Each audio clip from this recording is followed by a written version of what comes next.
Sapphire भी मर्दों की क्यूटनेस होती है। अगर आपके ऊपर नहीं है, कौन से नेता ऐसे हैं? ये एक और कंट्रोवर्शियल स्टेटमेंट आप यहाँ पर दे रहे हैं जिसके लिए फिर आप विवादों में आ जाएंगे। लेकिन साक्ष्य होता है तो साक्ष्य कोर्ट में जाता है और कोर्ट अपनी ट्रायल्स चलाती है, प्रोसेसेस चलाती हैं। सुमिताचार्य ऐसे फिर मीडिया में बैठ के आपसे बात नहीं कर रहा होता, छुप रहा होता कहीं, अगर सुमिताचार्य गलत हो। तो मैं कुछ कुंडलियां आज निकाल के लाई हूँ, कुछ हॉरोस्कोप वहीं से आज पहले विवाद से शुरू करिए। आप हॉरोस्कोप दिखाइए, किसका क्या हॉरोस्कोप है पूछिए उसके बारे में मेरे से। अगर मैं वहां फेल होता हूं तो यही पॉडकास्ट बंद कर दूंगा और मैं चला जाऊंगा। इसे आप अपना अस्त्र मानते हैं या अपना कवच मानते हैं? ये अस्त्र भी है और ये कवच भी है। हर सनातनी को अपने साथ एक अस्त्र भी लेके चलना चाहिए। हालांकि ये जो नीलकंठ है ये भगवान शंकर का प्रतीक है। साइंस से फिर वैदिक ज्योतिष की तरफ ये इंटरेस्ट कैसे डरा? जो मैंने सुमिताचार्य गुरुकुल का निर्माण किया है उसके नीचे टैगलाइन क्या लिखा हुआ है? वैदिक स्कूल विथ रोबोटिक्स लैब। एक होता है उसकी ऑरा एक दूसरे को रिपेल कर दे, बिल्कुल ऐसा लगे कि वो अनजान व्यक्ति दुश्मन बन जाता है। मेरे कई दुश्मन ऐसे हैं जो मेरे से कभी नहीं मिले, वीडियोस में भी सुनेंगे, कहते हैं मैंने सुमिताचार्य से कभी मैं मिला नहीं, लेकिन फिर भी इतना जानता हूँ।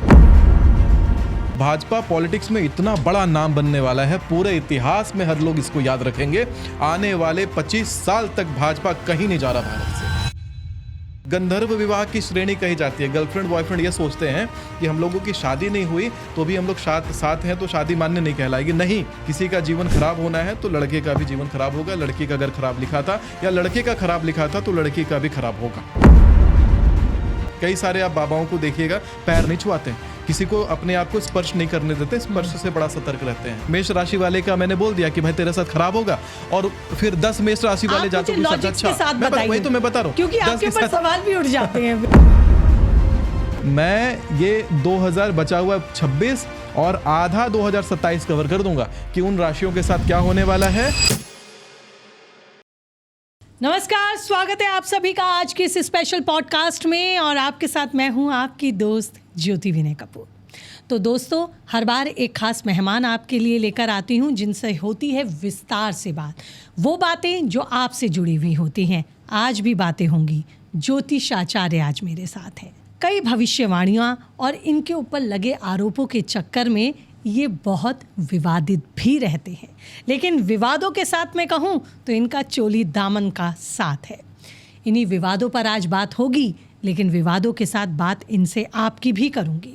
बचे हुए ये 2026 के बाकी महीने कैसे बीतने वाले हैं, आपकी राशियों के साथ साथ आप पर इनका क्या इम्पैक्ट होगा, यानी कि वो कौन सी राशियाँ हैं जो आपके लिए शत्रु होंगी और वो कौन सी राशियां हैं जो मित्र होंगी, इन सब पर भी मैं बात करूंगी।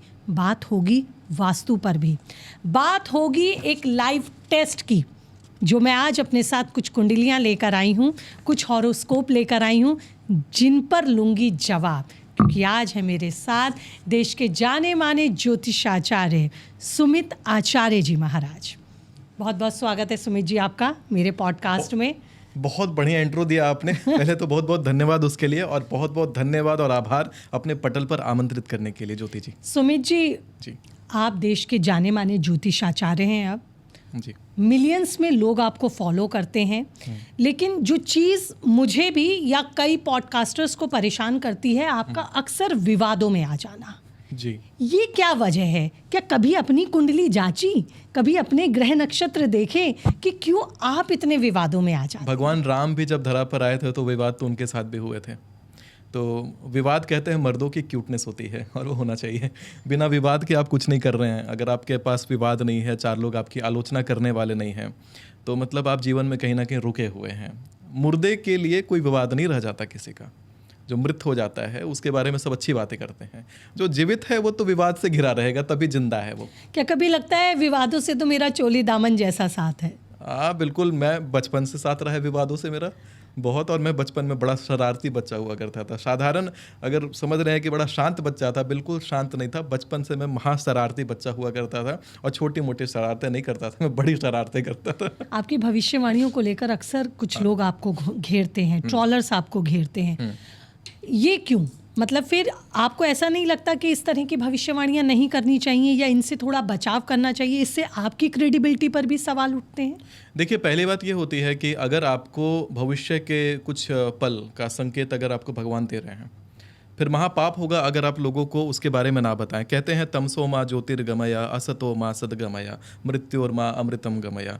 तो ज्योतिषों का कार्य क्या होता है? मृत्यु दिख रही है तो बता तो दें कि भाई आगे मृत्यु है, मत चलो इस तरीके से, अपनी दिशा बदल लो। अगर आगे खतरा दिख रहा है बता तो दें।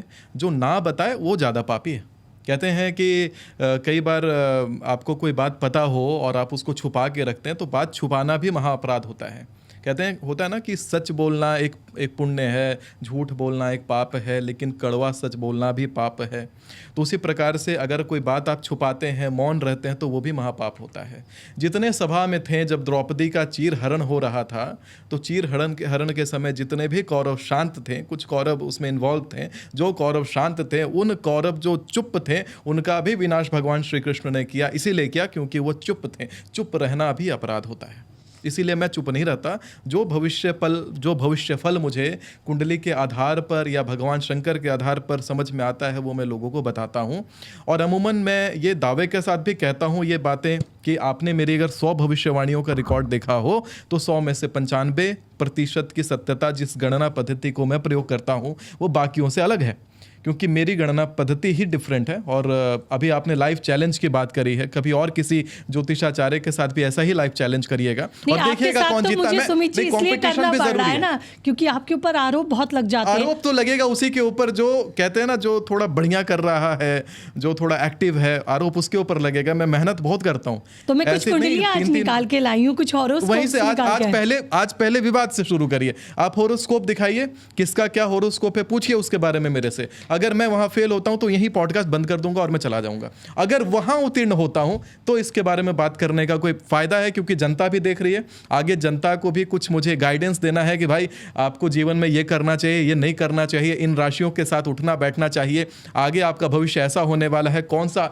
डिसीजन अभी लेना है, कौन सा डिसीजन 6 महीने बाद लेना है। लेकिन ये लिटमस टेस्ट और ये लाइव टेस्ट तो मैंने आपके लिए मिडिल पॉडकास्ट के लिए रखा था, लेकिन अगर आप कह रहे हैं कि शुरुआत ही यही से होगा, शुरुआत यहीं से करें, मैं चैलेंज लेने के लिए तैयार हूँ। ठीक है। तो मैं व्यूअर्स को बता देती हूँ, ये 4 कुंडलियाँ मैंने अलग अलग प्रोफेशन के लोगों की निकाली है। बहुत ज़्यादा समय नहीं लूँगी। कुंडलियाँ, ये हॉरोस्कोप्स मैं सुमित जी को दूंगी और मैं ये जानती चलती हूँ आप ही के सामने लाइव कि ये सही बताते हैं या नहीं, कि ये लोग कौन कौन से प्रोफेशन से हैं। सिर्फ इसी से ही मैं थोड़ा सा जानने की कोशिश करती हूँ। ये 4 कुंडलियाँ आप पकड़ लीजिए और चारों के बारे में मुझे बताइए। और एक बार मैं तो इसमें क्या लिखा है? इसमें खाली डेट लिखा है, इसमें नाम तो नहीं लिखा कुछ भी किसी का, खाली डेट दिया आपने और ये चार्ट दिया और उसका जन्म का चार्ट। मैं एक बार अपना फोन भी खोल लेती हूँ, जिससे कि अगर आप बता रहे हैं तो मैं भी उस चीज को टैली कर लूं। चलिए ठीक है। देखिए, जनता को मैं बताना चाहता हूँ, ये जो कुंडली दिखाई पड़ती है इसके केंद्र में बृहस्पति है। कहते हैं किम कुर्वन्ति ग्रह सर्वे यश केंद्र बृहस्पति। इसके 10वें भाव में जो कर्म का भाव होता है वहां पर लक्ष्मी नारायण राजयोग बना है। बुध शुक्र एक साथ युति बनाए हैं और बुध अपने घर में बैठा है, शुक्र भी अपनी मित्र राशि में बैठा हुआ है, मंगल इनके द्वादश भाव में सिंह राशि में बैठे हुए हैं, यानी कि अग्नि से टकरा चुके हैं। क्या बन जाता है पता है? ऐसे में बन जाता है ये एक प्रकार से राजनेता की छवि। ये व्यक्ति पॉलिटिशियन है, निश्चित कह सकता हूं, क्योंकि ये राजा बना देता है। हंस महापुरुष योग इसको कहते हैं, जो चतुर्थ भाव में बना है, ये हंस महापुरुष योग होता है। कुलदीपक होते हैं ऐसे लोग और इनके नाम की लेगेसी चलती है, ये इतने बड़े राजा बनते हैं, बड़े बड़े पॉलिटिशियन है ये, छोटे मोटे नहीं। ये सही बात कही है। ये कुंडली लालू प्रसाद यादव की थी। अच्छा जी, चलिए नेक्स्ट बताइए। एक टेस्ट हुआ। हाँ, लालू प्रसाद यादव की कुंडली है ये। चलिए, जिसको आपने अगर 100% का नंबर दे रहे हैं तो 25% अंक आ गए मेरे पास। हाँ बिल्कुल, 25% तो आ गए आपके पास। नेक्स्ट बताइए मुझे आप। ये तो बड़ा सरल है जी। देखिए, 7वें भाव में ही शुक्र वृषभ राशि में बैठे हैं। शुक्र अपने घर में। शुक्र किसके देवता होते हैं? एंटरटेनमेंट के। शुक्र किसके देवता होते हैं? छलावे के। इनका जो शनि है, शनि शश महापुरुष शश राजयोग बनाता है, जो कि द्वादश भाव में बैठा हुआ है। केतु के साथ विषयोग बनाता हुआ चंद्रमा चतुर्थ भाव में बैठे हुए हैं और 10वें भाव में गुरु इनके नीच के हैं। नीच का बृहस्पति का होना एक प्रकार से व्यक्ति, देखिए मिक्स प्रवृत्ति का व्यक्ति है, मांगलिक व्यक्ति है। सूर्य लेकिन इनके मिथुन राशि में बैठ करके बुधादित्य जैसा फल देते हैं। पर मैं ये बताना चाहूँगा, ये व्यक्ति फिल्म इंडस्ट्री से संबंध रखेंगे और एक्टिंग से संबंध रखेंगे, अभिनय करता एक्टर। सही कह रहे हैं, बॉलीवुड के अभिनेता हैं, सुपरस्टार हैं। ये रणबीर सिंह की कुंडली। बहुत बढ़िया, 50% अंक आ गया मेरे पास। जी नेक्स्ट बताइए मुझे। हाँ, जब मैंने प्रधानमंत्री जी की कुंडली देख रहा था और कई सारे बड़े नेताओं की जब मैंने कुंडली देखी है तो ये जो राहु जो चतुर्थ भाव में बैठा हुआ है ये बहुत बड़ा संकेत देता है। राहु है ये इसमें, हाँ इस कुंडली में राहु है, तो चतुर्थ भाव में राहु बैठा हुआ है और बहुत बड़ा ये संकेत देता है। बृहस्पति इनका भी बृहस्पति इनका हंस महापुरुष योग बनाता है। ऐसे व्यक्ति जो होते हैं इनका भी संबंध पॉलिटिक्स से हो जाता है। ये उत्तर प्रदेश के मुख्यमंत्री योगी आदित्यनाथ की कुंडली है जी। इस बार मैं थोड़ा संशय कर रहा था, थोड़ा ये मेरी ये जो चीज़ है इसमें, लेकिन आपने सही बताया, पॉलिटिशियन ही है, हंस महापुरुष योग वाले व्यक्ति हैं और योगी हैं। हाँ, तो इसीलिए आपको लगा कि सन्यासी है या नहीं है। बिल्कुल सन्यासी योगी है। हाँ, ये जो कुंडली है ये बड़ी सरल, मतलब कह सकते हैं सरल क्या, थोड़ा मिक्स्ड होता है।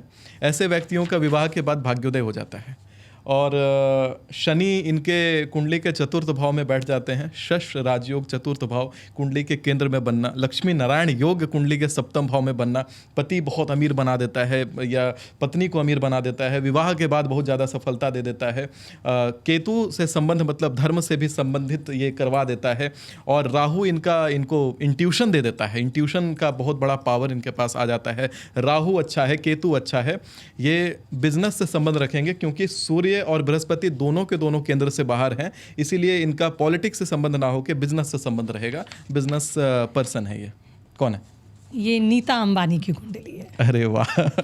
चलिए, 100 में 100%। बिल्कुल, तो सुमित जी मैं कह सकूंगी एटलीस्ट ये चार्ट पढ़ने में तो आपने बिल्कुल सटीक जवाब मुझे दिए, क्योंकि जो कुंडलियां मैंने आपको पकड़ाई थी तो वो जब मैंने देखा तो वो बिल्कुल सही है। तो कहीं ना कहीं वो लोग जो संशय कर रहे हैं कि आप हॉरोस्कोप भी देखना जानते हैं नहीं जानते हैं या हवाई भविष्यवाणियां करते हैं, जो बोलते हैं ना उनको मैं कह देता हूँ, जिस स्कूल में पढ़ना शुरू किया ना उस स्कूल का पहले मैं हेडमास्टर रहा हूँ। मैं बताता हूँ एक बात, लोगों हेडमास्टर से मुझे याद आई, कुछ गुरुकुल को लेकर FIR आप पर हुई हुई है। अरे क्या बताऊं, मैंने गुरुकुल बनाया था, सुमिताचार्य गुरुकुल करके बिहार में मैंने बना रखा है।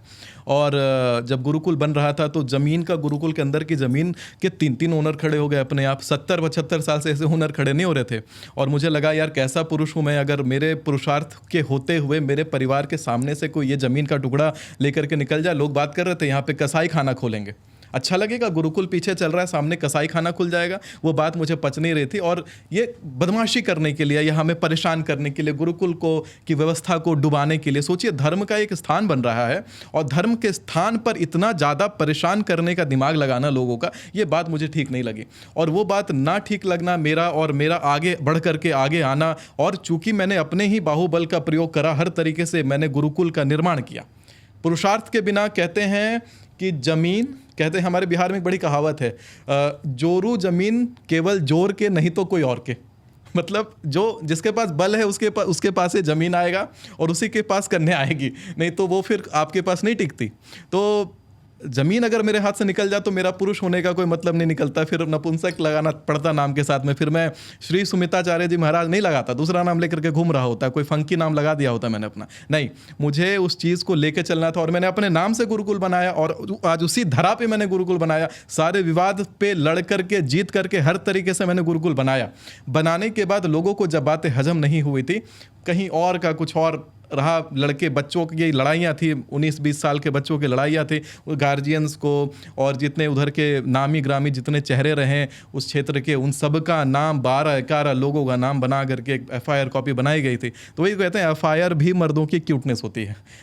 अगर आपके ऊपर नहीं है, कौन से नेता ऐसे हैं? ये एक और कंट्रोवर्शियल स्टेटमेंट आप यहाँ पर दे रहे हैं जिसके लिए फिर आप विवादों में आ जाएंगे। लेकिन कौन से ऐसे नेता हैं बताइए, बड़े नेता जिनके ऊपर ना लगा हो FIR? बड़ा आसान होता है, किसी के ऊपर भी नाम डाल दिया, आरोप तो लगाना बड़ा आसान होता है, प्रूफ करिए ना, प्रूफ करिए। वो मामला मेरा कोर्ट में भी नहीं गया, पहले ही कट गया, सब कुछ क्लियर हो गया, क्योंकि लोग भी तो वहाँ पे इतने लोग उपस्थित है, वो जानते हैं कि सुमिताचार्य वहाँ रहता ही नहीं। सुमिताचार्य है, सुमिताचार्य गुरुकुल चल रहा है, सुमिताचार्य कहाँ बैठा है?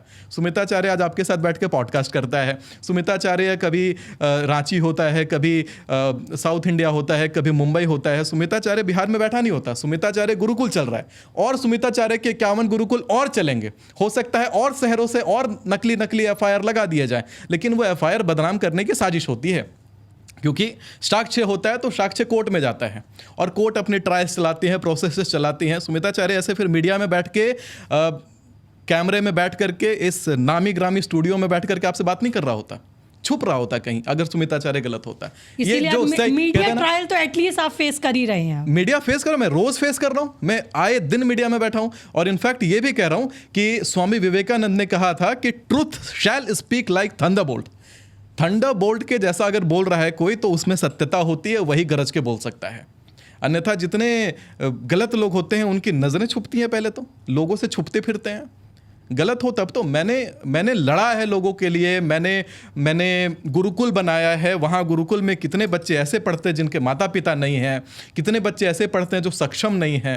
जो सक्षम है वो देख के जाते हैं, जो सक्षम नहीं है वो कुछ नहीं देते हैं। पता कर लीजिए जाके गुरुकुल में। अभी लाइव वीडियोज़ वहाँ के कई सारे मैंने डलवाए, आप लोग भी भेजिए अपनी टीम को, जाके देखिए गुरुकुल की क्या व्यवस्था होती है। लोग विवाद उठाना बड़ा असाधारण बात है, लोग कुछ भी कह देंगे बैठ करके। कैमरे पे बोलना बहुत आसान है, वहाँ धरातल पर जाइए और जा करके एक बार रिकॉर्ड करके देखिए, क्लिप बनाइए कि मैं फलाना तारीख को इतने बजे यहाँ पे खड़ा हूँ और यही गुरुकुल चल रहा है, एक बार वहाँ दिखाइए। और जब स्कूल का टाइम हो ना तभी पहुँचिएगा। बहुत सारे अनपढ़ लोग ऐसे होते हैं, उनको ऐसा लगता है कि गुरुकुल गर्मी का छुट्टी का समय 1 महीना गुरुकुल बंद होता है, तो वहाँ लोग पहुँच करके सोच रहे हैं कि गुरुकुल बंद पड़ा है। अरे भैया, गर्मी का छुट्टी के लिए गुरुकुल बंद होता है। तो लोग दिमाग बहुत तरीके से लगाना चाहते हैं, हर तरीके से पीछे खींचना कहीं ना कहीं आपको घेरने की कोशिश होती है। आप शिव भक्त अपने आप को कहते हैं। मैं शंकर जी का भक्त हूँ ही शंकर जी का भक्त। माथे पे त्रिपुंड जो है, ये त्रिपुंड लगाने की पद्धति में बता दूं लोगों को नहीं आती त्रिपुंड लगाना। मैंने कई मंदिरों में भी देखा है, मठों में देखा है। त्रिपुंड कैसे लगा रहे हैं, 3 उंगलियों को ले रहे हैं, एक बार में चंदन में से डुबो रहे हैं और लगा दे रहे हैं। नकली है सब, ऐसे त्रिपुंड नहीं लगाया जाता। शिव महापुराण में, लिंग पुराण में त्रिपुंड लगाने की विधि है। विधि कैसे कि अपनी अनामिका और मध्यमा उंगली में पहले आपको भस्म लगाना है या चंदन लगाना है, और लगा करके ऊपर की 2 लकीरें पहले बनती हैं और अंतिम में नीचे की लकीर तर्जनी उंगली में भस्म लगा के महामृत्युंजय पढ़ते हुए बनती है। और त्रिपुंड खाली माथे पे नहीं बनता, मेरे कंठ पे भी त्रिपुंड, मेरे छाती पे त्रिपुंड, मेरे नाभि पे त्रिपुंड और पीठ के निचले भाग पे भी त्रिपुंड। और इसी प्रकार माँ कामाख्या का तिलक सब जगह लगा हुआ है। तो ये होती है तिलक धारण की विधि, जो आप धारण करते हैं दिखावे के लिए नहीं कि खाली माथे पे लगा लिया। लाल लाल रुद्राक्ष पहन करके घूमना बहुत आसान है। लाल रुद्राक्ष मतलब क्या, नया नया रुद्राक्ष पहनना। जनेऊ पहनता हूं मैं, जनेऊ संस्कार होता है हम लोगों का। 7 साल की उम्र में मेरा जनेऊ संस्कार हुआ था। दूजों का जनेऊ संस्कार 12 वर्ष के पहले हो जाता है। आज कितने लोग जनेऊ पहन के घूम रहे हैं। जितने भी अभी पटल पर बैठ के विवाद उठाते हैं, बोलिएगा घर वालों को लाए सामने, एक बार जनेऊ दिखा दे अपना। चाहे ब्राह्मण हो, चाहे क्षत्रिय हो, चाहे वैश्य हो, चाहे शूद्र हो, सबके लिए जनेऊ संस्कार का नियम है। कहाँ है आपके संस्कार? आपके परिवार वाले क्यों नहीं पालन करते? मेरे परिवार में कोई भी एक पुरुष को उठाइए, अगर उसके कांधे पे जनेऊ ना मिले तो आप कहिएगा देखिए मेरा जनेऊ ये सामने, माथे पे मेरी लंबी शिखा है, शिखा मेंटेन करता हूँ, शिखा बंधी हुई है और वो भी मंत्रों से बंधी हुई है। सबका एक तरीका होता है, एक पद्धति होती है। इसे आप अपना अस्त्र मानते हैं या अपना कवच मानते हैं? ये अस्त्र भी है और ये कवच भी है। हर सनातनी को अपने साथ एक अस्त्र भी लेके चलना चाहिए। हालांकि ये जो नीलकंठ है ये भगवान शंकर का प्रतीक है। मेरा मन था मैं बड़ा सा त्रिशूल लेके चलूं और त्रिशूल के साथ मेरा फोटो भी है, और वो त्रिशूल मैंने भगवान शंकर को दान कर दिया। और ये मैंने लिया नीलकंठ, क्योंकि त्रिशूल लेके फ्लाइटों में नहीं जाने देते, मुझे विदेश में जाना पड़ता है धर्म प्रचार के लिए। मेरे अभी कितने हो गए, 28 कंट्रीज के आसपास मेरे कंप्लीट हो गए दौरे। इतने सारे कंट्रीज का जो मैंने दौरा किया है, उतने कंट्रीज के दौरे पे मैं ये लेके गया, और ये चीज़ नहीं डिसअलाउ होती। हाँ, त्रिशूल लेके जाऊंगा तो फ्लाइट पे पहले रोक देंगे, मुझे एयरपोर्ट पे इंडिया से बाहर ही नहीं जाने देंगे। तो ये चीज़ मेरे साथ चल जाती है। ये नीलकंठ आपको क्या वाइब्स देता है, क्या फील होता है? बड़ा पावर इसमें, ये वाइब्रेट करता है। आप इसको लेके देखिए, आपको खुद महसूस होगा। ये सबसे ज़्यादा वायरल है भारत में, ये साधारण थोड़ी है, इसको मैंने सिद्ध किया है। और ऐसे और भी कई धातु में सिद्ध करके अपने साथ रख सकता हूँ। मेरे दादा हैं, दादा गुरु हैं मेरे, और मेरे दादा गुरु ऐसे सिद्ध धातु से एक कवच घेरा बनाते हैं, और उस घेरे के अंदर बैठा हुआ व्यक्ति आगे सामने वाले व्यक्ति को दिखाई नहीं देता। आज भी ऐसी शक्तियाँ एग्जिस्ट करती हैं, लोगों को नहीं पता। साइंस में मेरा बैकग्राउंड भले रहा है, लेकिन ये जो तंत्र है, ये जो शक्तियाँ होती हैं, इनको मैंने देखा है अपनी आंखों से, और इनसे मेरा एक्सपीरियंस भी बहुत गहरा रहा है। मेरा पूरा बचपन इनके साथ बीता है, और वही एक कारण है कि मेरा एंथुसियाज्म, मेरा सारा इंटरेस्ट इधर है। आप मेरे रिसर्च वर्क देखिए ना, मेरे इंस्टाग्राम पे माई रिसर्च करके मैंने हाईलाइट बना रखा है।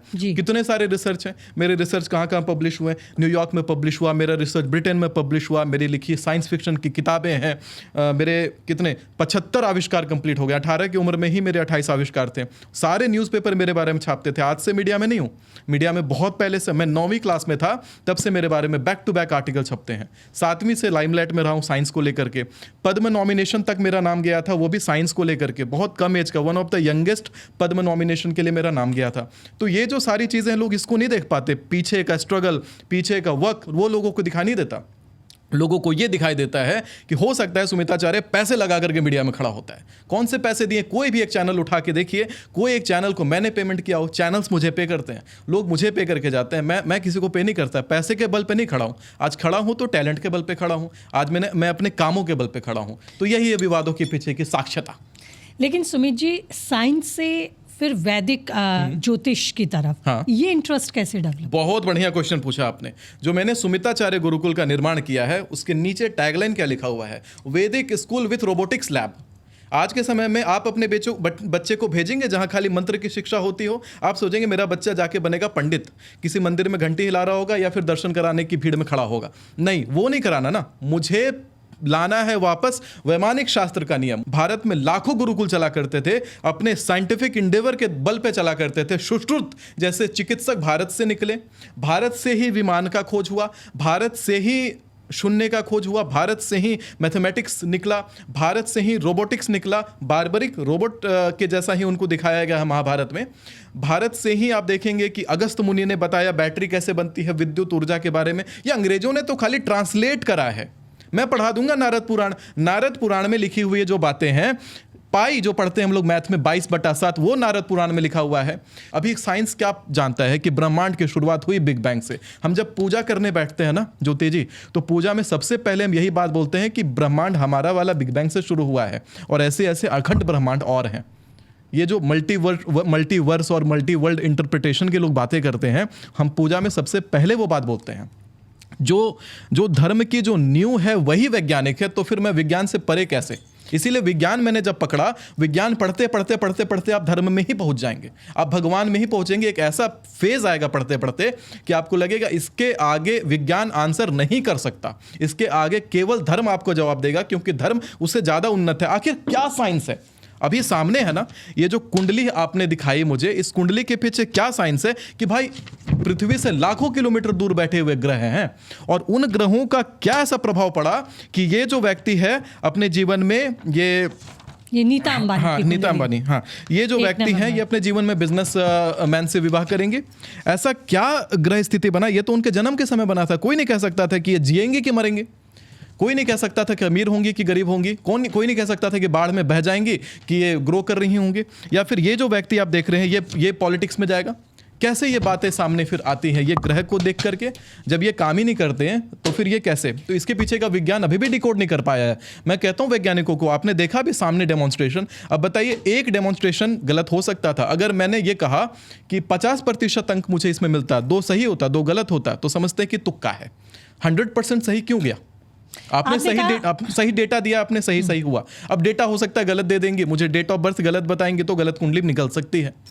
कई सारे नेता छुपाते हैं, मेरा डेट ऑफ बर्थ इंटरनेट पर सही डला ही नहीं है, तो मेरे बारे में कोई निकालेगा तो कुछ और ही कहानी निकालेगा। कई बार हो सकता है लोग पता है कहाँ विवाद में घिरते हैं। ममता बनर्जी की कुंडली कैसे गलत हो गई? भाई ममता बनर्जी का डेट ऑफ बर्थ ही नहीं है मेरे पास। आप लेके तो आते ममता बनर्जी का सही डेट ऑफ बर्थ। हो सकता है जो नेट में जो मिलता है, क्योंकि मीडिया का बड़ा प्रेशर रहता है, सवाल वही पूछे जाते हैं, मीडिया में बने रहना है मुझे। और मीडिया में मैं ये नहीं कह सकता कि मैं नो कमेंट जवाब नहीं दूंगा। कोई बहुत बड़ा सेलिब्रिटी हूं नहीं, मुझे मीडिया में दिखना है भाई, तो मीडिया के सवाल का जवाब भी देना है। अगर जवाब नहीं दूंगा तो बाकी अगला देके चला जाएगा, तो मेरा पत्ता कट जाएगा। पत्ता क्यों कटने दूं अपना? तो भाई कैलकुलेशन जो मुझे नेट पर मिला मैंने दे दिया। आपने कहा कि साइंस पढ़ते पढ़ते ग्रह नक्षत्रों की तरफ आप मुड़ गए, उनमें आपकी रुचि जाग गई, क्योंकि वो भी साइंटिफिक है। कुछ लोग ये दावा करते हैं कि ये ग्रह नक्षत्र आपको जीवन में या कुंडली में आपके पिछले जन्मों के कर्मों के आधार पर मिलते हैं। तो मैं अगर इसी पर आपसे बात करूं, क्या वाकई पिछला जन्म होता है? क्या हमारे पिछले कर्मों के अनुसार ही हमें नया जीवन मिलता है? जी, शास्त्र में लिखा हुआ है, कर्मणो जायते जन्मनो जायते वर्णः, आयु कर्म च वित्तम च विद्या निधन में च पंचेतानि सृजन्ते गर्भस्यैव देहिनः। ये श्लोक गरुड़ पुराण में लिखा हुआ है। तो गरुड़ पुराण के आधार पर और मांडुक्य उपनिषद के आधार पर भी, यानी वेद से बात कर रहा हूं, अगर मांडुक्य उपनिषद के आधार पर भी हमारे पुनर्जन्मों का सिद्धांत चलता है और हमारे कर्मों के अनुसार अगला जन्म हमारा निर्धारित होता है। क्यों होता है ऐसा कि कोई व्यक्ति जो है बिल्कुल कम उम्र में कुछ कुछ नहीं करा उसने, 4 साल का बच्चा, 9 साल का जस्टिन बीबर बहुत बड़ा सिंगर बन जाता है। क्या उसने कर लिया था? इतने सारे गाने वाले एक से एक लोग कहीं वायरल नहीं हो रहे। क्या ऐसा उसके पीछे था छुपा हुआ? पुराने जन्मों का ही वो बात था। मुझे ज्योतिष सीखने में ज़्यादा समय नहीं लगा, मैं बहुत फास्ट मैंने ज्योतिष लर्न करा था और बड़े कम समय में लर्न करा था। बच्चा था मैं, छोटा बच्चा था तब, अपने मेरे दोस्तों के संगति जो मेरी बनी थी ज्योतिष से सम्मत बन गई थी। लेकिन फिर भी मेरा इंटरेस्ट नहीं था कि मैं ज्योतिषाचार्य बन के कुंडलियाँ वाचूंगा। मेरा था कि हाँ, मैं साइंटिस्ट बन करके कुछ और कार्य में होऊंगा, लेकिन कुंडलियाँ का जानकारी रखूंगा। टाइम मशीन बनाना था मुझे, तब मैंने जाके डेप्थ में और मैंने पढ़ा इसके बारे में। लेकिन ये जो सारी चीज़ें हैं, ये मेरे नाना कैसे लिख के चले गए थे कि ये जो लड़का जन्म लिया है, मेरे नाना अपने नाना तो 1991 में एक्सपायर कर गए थे। मेरे नाना के जो भाई थे उनका नाम रहा स्वर्गीय चक्रपाणी पाठक, बहुत बड़े ज्योतिषाचार्य रहे हैं गया प्रांत के। उन्होंने लिख दिया था कि ये लड़का ज्योतिषाचार्य बनेगा, और मैं हंसता था उस बात पे कि मैं रहा साइंटिफिक लड़का और मेरा पूरा इंटरेस्ट साइंस में है, मैं एक्सपेरिमेंट कर रहा हूँ, मैं रिसर्च कर रहा हूँ, मेरा नाम साइंस में हो रहा है, पेपर में नाम छप रहा है, ज्योतिषाचार्य कहीं से नहीं बनने वाला। और देखिए समय का पासा कैसा पलटा, आज आपके सामने ज्योतिष बन के बैठा हूँ। कुछ लोग किसी से मिलते हैं तो ये उन्हें ऐसा फील होता है या वो इस तरह का क्लेम करते हैं कि इससे मेरा कोई पिछले जन्म का नाता है। ये कब होता है? क्या कुंडलियाँ भी बताती हैं कि पिछले जन्म में आप क्या थे, या ये व्यक्ति अगर आपके जीवन में आया है तो इससे आपका कुछ पिछले जन्म का लेन देन है? देखिए, मैं बताना चाहूँगा कि ऐसा होता है कई बार। आप किसी व्यक्ति से मिलते हैं, आप उससे पहली बार नहीं मिल रहे होते। ये 28वां कलयुग है और हम लोग मंत्र में क्या बोलते हैं? श्री विष्णु विष्णु विष्णु श्रीमद् भगवतो महापुरुषस्य विष्णु राज्ञ पर्वत मानस्य अद्यम ब्रह्मणो ही द्वितीय प्रार्धे श्री श्वेत वराह कल्पे वैवस्वत मनवंतरे अष्टाविंशतितम कलयुग। 28वां कलयुग। हर बार यही घटना घटती है। हर पिछले कलयुग में भी हम लोग इसी तरह से बैठ करके पॉडकास्ट किए होंगे और ये पहली बार नहीं हो रहा है। इसका उदाहरण रामायण के एक प्रसंग में मिल जाता है कि हनुमान एक दरार में जब अंगूठी खोजने के लिए जाते हैं भगवान श्री राम की, तो वहाँ अंगूठी का बड़ा पहाड़ पाते हैं। तो फिर वहाँ उनको पता लगता है, वहाँ पर वासुकी नाग होते हैं। तो वासुकी नाग उनको बताते हैं कि हनुमान, तुम यहाँ पहली बार नहीं आए हो, अनंत बार यहाँ पे तुम आ चुके हो। यानी अनंत अंगूठियों से भरा हुआ पूरा एक पहाड़ पाताल में होता है। तो आप समझिए कि ये घटना अनंत बार घटती है। कैसे घटती है मैं बताता हूँ। जो कलयुग है 4,32,000 वर्ष का ये कलयुग है और इसका प्रथम चरण अभी चल रहा है। ऐसे ऐसे 4 युग होते हैं। कलयुग का दुगना यानी 8,64,000 वर्ष का द्वापर युग, 17 लाख कुछ हजार वर्ष का त्रेता युग, इससे पहले इसका दुगना होता है 35 लाख कुछ हजार वर्ष का होता है सतयुग। तो ऐसे ऐसे 4 युग होते हैं। 4 युग को लेकर के मिलाते हैं तो एक महायुग बनता है। 71 महायुग होते हैं तो एक मनवंतर बनता है। सोचिए कितने साल बीत गए। 71 महायुग बीता तो जाके एक मनवंतर हुआ। ऐसे ऐसे 14 मनवंतर होते हैं। अभी वैवस्वत मनु का मनवंतर चल रहा है, जो हम लोग मनु और श्रद्धा सुनते हैं जिनसे सृष्टि निर्माण हुई थी। तो मनु जो होते हैं वो इस बार वैवस्वत मनु है, जो इस काल के राजा हैं, पूरे मनवंतर के राजा हैं। अच्छा। इसमें इस मनवंतर में ऐसे ऐसे 71 कलयुग रहे, 71 महायुग रहे हैं। अभी 28वां है, 71 है मतलब अभी टोटल इसमें। तो 14 मनवंतर और 14 मनवंतर को जब मिला दे तो एक कल्प बनता है। एक कल्प यानी कि ब्रह्मा जी का एक दिन रात 24 घंटा, और ऐसे ऐसे 7 कल्प होते हैं। और ब्रह्मा जी के हिसाब से अगर देखा जाए तो ब्रह्मा जी का एक दिन रात अगर एक कल्प का है तो कुल 365 कल्पों का ब्रह्मा जी का एक वर्ष होता है। और ब्रह्मा जी की आयु होती है 100 वर्ष। अभी हमारे ब्रह्मा जी की आयु 51 वर्ष कंप्लीट हुई है और ब्रह्मा जी की पूरी जो 100 वर्ष की आयु होती है वो विष्णु जी का एक पलक झपकाने का समय होता है, जिसको निमेष कहते हैं। इतनी बड़ी काल गणना की बात कर रहे हैं और हर बार ये रिपीट होता है। कहते हैं पुनरअपि जननम पुनरअपि मरणम, बार बार ये हुआ है। तो ये पॉडकास्ट कई बार कर चुके हैं मैंने, पिछले जन्म में भी करा, पिछले जन्म में भी करा। तो 84 लाख योनियों को पार करके कई बार हम जब किसी से मिलते हैं तो हमें ऐसा नहीं लगता कि हम पहली बार मिले हैं। उनसे कई बार बड़ा पुराना कनेक्शन हमें फील होता है, या वो पुराना कनेक्शन टाइप स्टैब्लिश हो जाता है। तो ये क्या कनेक्टेड होते हैं। देखिए, किसी की ऑरा ना 3 तरीके से अट्रैक्ट करती है। एक होता है उसकी ऑरा एक दूसरे को रिपेल कर दे, बिल्कुल ऐसा लगे कि वो अनजान व्यक्ति दुश्मन बन जाता है। मेरे कई दुश्मन ऐसे हैं जो मेरे से कभी नहीं मिले, वीडियोस में भी सुनेंगे, कहते हैं मैंने सुमिता चारे से कभी मैं मिला नहीं, लेकिन फिर भी इतना जानता हूँ। तो बिना मतलब का, बिना मिले मेरे दुश्मन बैठे हैं। तो ऐसे दुश्मन मेरे अधिकांश दुश्मन ऐसे ही बनते हैं। तो बिना मिले ही आपको वो पसंद नहीं आने लग जाएंगे। दूसरा एक होता है ऑरा न्यूट्रल रहते हैं, आप लोग एक दूसरे के सामने बैठे हैं न्यूट्रल रहते हैं। एक होता है ऑरा इम्ब्रेस करता है, ऐसा होता है कि ऑरा ही गले लगाता है, मतलब बहुत पुराना कनेक्शन रहता है आपका उस व्यक्ति के साथ में, और वो कनेक्शन अब मैनिफेस्ट हो रहा होता है।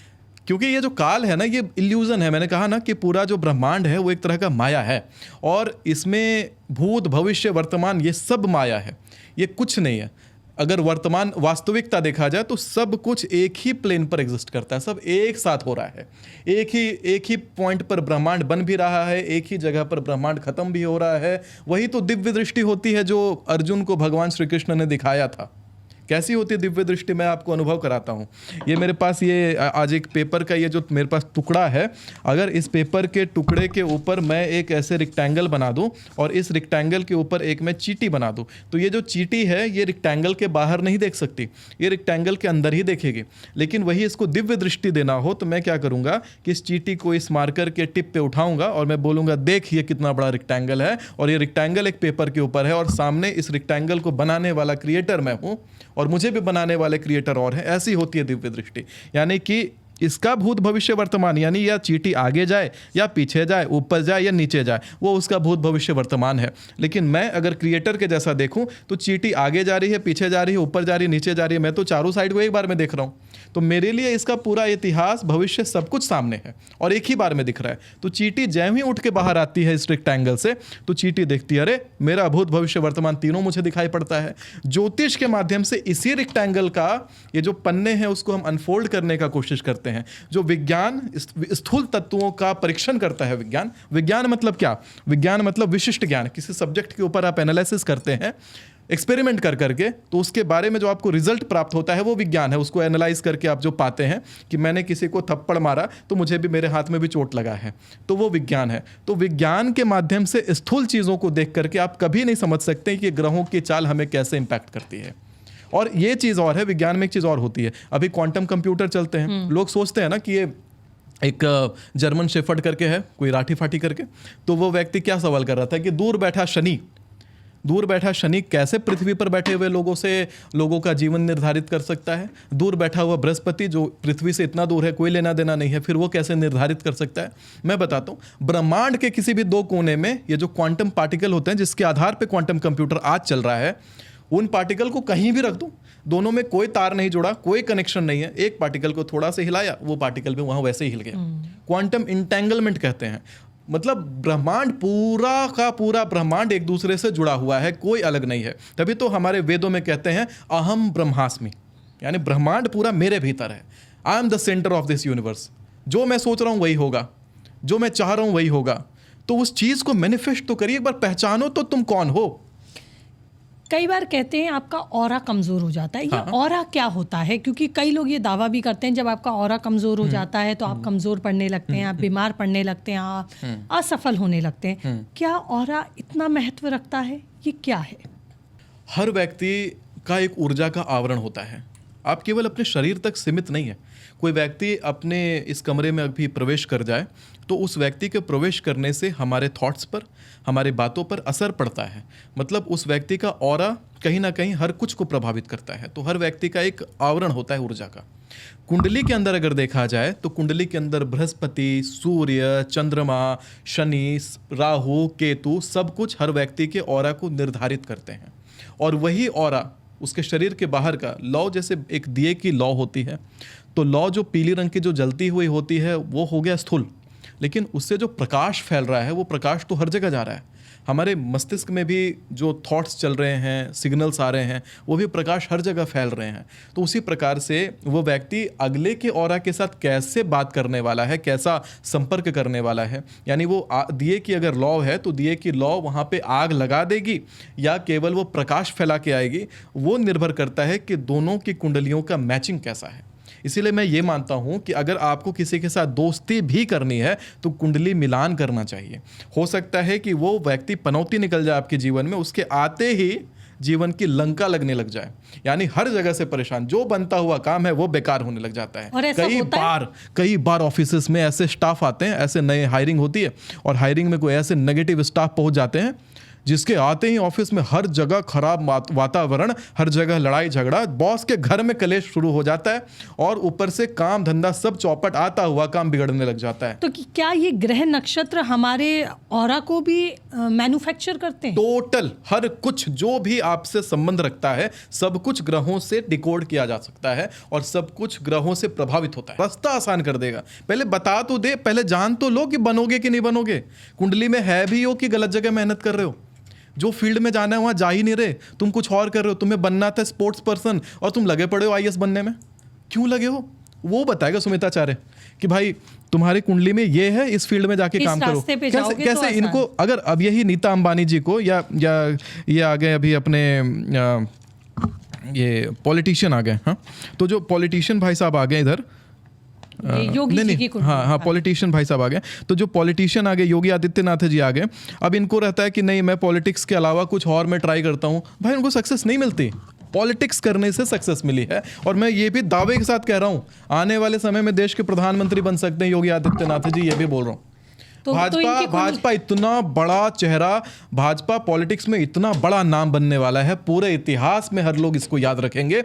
आने वाले 25 साल तक भाजपा कहीं नहीं जा रहा भारत से, ये मैं दावे के साथ बोल रहा हूँ। भाजपा बहुत ज़्यादा आगे बढ़ेगा। पॉलिटिशियंस की हेरफेर इधर उधर होना एक आम बात है, लेकिन जो पूरी पार्टी है, जो चेहरा मोदी जी बनने वाले हैं आने वाले समय के लिए, जो एक आइडल पर्सन बनने वाले हैं, वो बहुत बड़ा इतिहास रच के जाएंगे। ये भी मैं दावे के साथ कह के जाता हूँ। हाँ। तो जैसे कि आपने कहा कि हमारा जो ऑरा बनता है सुमित जी, वो ग्रह नक्षत्रों से ही बनता है जी। कई बार हम देखते हैं किसी की रिलेशनशिप बहुत अच्छी चल रही होती है, तो क्या तब ऑरा मैच कर रहा होता है और सडनली लोगों के ब्रेकअप हो जाते हैं, शादियां टूट जाती हैं? क्या इसके लिए भी ऑरा जिम्मेदार है या ग्रह नक्षत्र जिम्मेदार है? कुंडली जिम्मेदार नहीं है, कुंडली आईना है। कुंडली बताती है कि दोनों का चलेगा कि नहीं चलेगा और कितने साल चलेगा, ये कुंडली बता सकती है। लेकिन कुंडली ये नहीं है कि कुंडली आप अब अगर कोई हस्बैंड वाइफ है, दोनों में से कोई एक कहीं और शादी करने जा रहा है या किसी का बॉयफ्रेंड बन गया कहीं बाहर, तो वो चीज़ कुंडली बता सकती है कि किसका कैरेक्टर कैसा है। लेकिन कुंडली उसके कैरेक्टर को बदलती नहीं है। उसके कैरेक्टर को बदलने के लिए फिर प्रार्थना में ही जाना पड़ता है, तंत्र में ही जाना पड़ता है, विद्या का ही प्रयोग करना पड़ता है। आजकल हम लोगों को देखते हैं या हम सोशल मीडिया देखें तो ब्रेकअप्स को लेकर, जी हाँ, सबसे ज़्यादा लोग परेशान रहते हैं। लड़कियों को लगता है कि उनका बॉयफ्रेंड उन्हें छोड़ के चला गया, बॉयज़ को लगता है कि गर्लफ्रेंड छोड़ के चली गई। तो क्या इसके लिए भी ग्रह नक्षत्र कुछ जिम्मेदार होते हैं, या ऐसे बच्चों को आप कुछ एक एडवाइस भी देना चाहते हैं?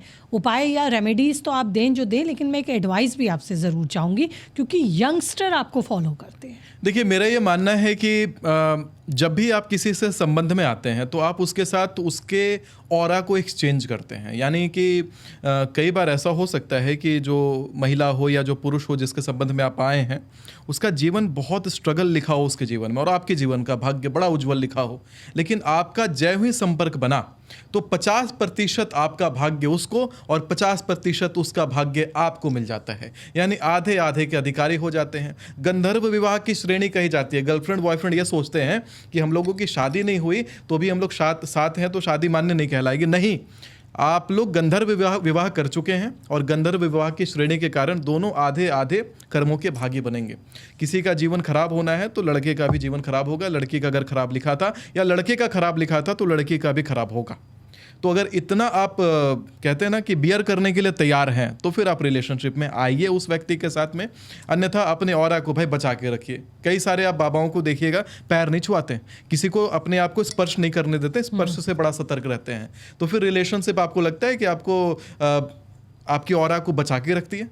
और जो लोग एक रिलेशन में फिर ब्रेकअप हो गया फिर दूसरे में चले गए, आपको पता है आप पिछले वाले के ऑरा को भी लेके आ रहे हैं। हो सकता है जो लड़की या जो लड़का के साथ आप आज रिलेशन में है उसका इतिहास आपको नहीं पता, वो किस क्रिमिनल के साथ में या किस महापापी के साथ रिलेशन में रही होगी। हो सकता है उसकी मृत्यु हो गई हो, कहीं आपके साथ ऐसा ना होने लग जाए। तो मेक श्योर उसका इतिहास जाने, मेक श्योर उसका क्यों करते थे पहले विवाह जब करते थे तो अच्छे कुल खानदान देख के करते थे, अच्छे से कुंडली मिला के करते थे, सब कुछ देख के विवाह करते थे ताकि ऊर्जा का ऑरा का प्रवाह इधर उधर ना जाए। सबसे बड़ा कारण यही था। लेकिन सुमित जी, हम लोग ये देखते हैं, ये बातचीत में आता है कई बार कि ये हमारे ग्रह नक्षत्र ही होते हैं कि हम गलत संगत में पड़ जाते हैं या गलत लोगों के संपर्क में आ जाते हैं। क्या इसके लिए भी कुछ रेमेडीज होती हैं कि आप जिंदगी में गलत लोगों से बचकर निकल जाएं, वो आपको नुकसान ना पहुंचा सकें, या आप उनके संपर्क में ही ना आएं कि उनसे आपको नुकसान हो?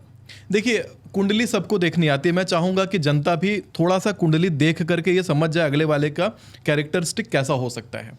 कुंडली अगर ना भी देख पाए तो कुछ ऐसी रेमेडीज जो उन्हें सुरक्षित कर सके? रेमेडीज मैं बता देता हूँ। पहले मैं ये बता देता हूँ कि जिस पर्सन के साथ आप रिलेशन में आने जा रहे हैं उसमें क्या देखनी है। तो उसके कुंडली का आपको 5वां घर देखना है। मैं आपको बताता हूँ। मैं ना एक ऐसे कुंडली बना रहा हूँ, मैं बता देता हूँ कि ये चीज़ें कुंडली में ना हो तभी आप उस व्यक्ति के साथ में संपर्क में आए तो भी ठीक रहेगा। लेकिन यंग बच्चे कहाँ कुंडली बनाते नहीं, हैं? ऐप में आजकल देख लेते हैं बच्चे जो हैं। तो देखिए, कभी भी किसी के कुंडली में बृहस्पति के साथ में अगर राहु बैठे हों, आप थोड़ा ऊपर कीजिए जिससे कैमरे पर कोई समझ सके। कभी भी बृहस्पति के साथ में राहु बैठे हों कुंडली में, और खास करके इन घरों को देखना है। ये जो मैंने लकीर बनाई है, यहाँ यहाँ यहाँ यहाँ यहाँ बृहस्पति के साथ राहु नहीं बैठे होने चाहिए। इन घरों में हमें ये देखना है कि अगर शुक्र बैठे हुए हैं और शुक्र यहाँ पर शनि के घर में बैठे हुए हैं तो फिर वहाँ पर सतर्क रहना चाहिए। अगर व्यक्ति के कुंडली में अगर शनि के साथ में 1 नंबर लिखा है, शनि के साथ में 5 नंबर लिखा है और इन घरों में शनि बैठे हुए हैं, ऐसे लोगों का शादी के बाद किस्मत खराब हो जाता है। तो ऐसे लोगों से भी किसी प्रकार का संबंध इस प्रकार से नहीं बनाना चाहिए। ऐसे लोगों की कॉम्पेटिबिलिटी बिल्कुल अलग लोगों से होती है, उनकी कुंडली अलग तरीके से मैच होती है, यानी आम लोगों से इनकी कुंडली नहीं मैच होगी। ऐसे इन घरों में अगर मंगल बैठा हुआ है तो ऐसे व्यक्ति मांगलिक कहलाएंगे, आंशिक, और यहाँ पे बैठने पे पूर्ण कहलाते हैं, वो अलग बात है। लेकिन मंगल को भी यहाँ पे ध्यान में रखना है, तो जाकर के आप निर्णय ले सकते हैं कि उसके साथ रिलेशन में आना है कि नहीं आना है। हालांकि मैं कुछ और बात बता दूं कि अभी एक घटना घटी, सिया वाली घटना मुंबई में, जिसने पूरे भारत का दिल दहला दिया। और विवाह के ऊपर से जो घटनाएं घट रही हैं आजकल विवाह में, खास करके हरा ड्रम, नीला ड्रम, तो खाई का घटना, ये सब जो घटना घट रही है इसके बारे में मैं थोड़ा सा संकेत दे देता हूं कि आप ना लड़की का या लड़के का कुंडली जब देखते हैं तो जो मैंने अभी एक घर बताया कुंडली में, इन घरों को थोड़ा सा देख लीजिएगा, यहाँ से लेके यहाँ यहाँ यहाँ यहाँ यहाँ 6 घर हो गए। ये 6 घर आप देखिएगा, 5 घर है, 5 घरों को आप देखिए और देख करके आप वहाँ ढूंढिए कि शनि के साथ में कहीं 1 नंबर, 5 नंबर, शनि के साथ में 9 और 12 नंबर ना लिखा हो, अन्यथा आपके लिए परेशानी का कारण हो सकता है।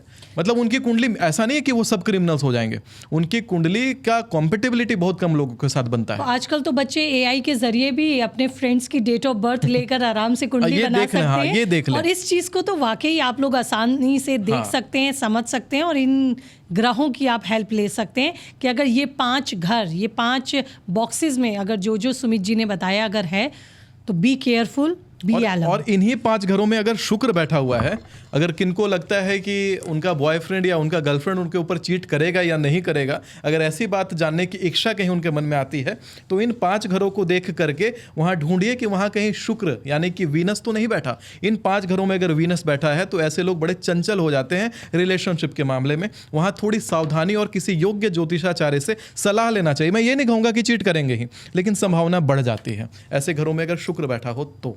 लेकिन वो बच्चे जो पढ़ाई में कमज़ोर होते हैं, जीवन में पढ़ना चाहते हैं, आगे बढ़ना चाहते हैं, लेकिन मैं एक चीज़ और जानना चाहूँगी, बच्चे आजकल शॉर्टकट पे क्यों इतना भरोसा करते हैं? मुझे शॉर्टकट वाली चीज़ें नहीं चाहिए, मुझे पेरेंट्स या बच्चों के लिए वो रेमेडीज़ चाहिए जिससे उनका पढ़ाई में मन लगे और वो जीवन में कर्मठता के साथ आगे बढ़ सके। अगर आप चाहते हैं कि बच्चे का पढ़ाई में मन लगे तो आपको 9 नीम की पतली पतली तिनके लेने हैं जिसमें पत्तियां लगी हुई हों।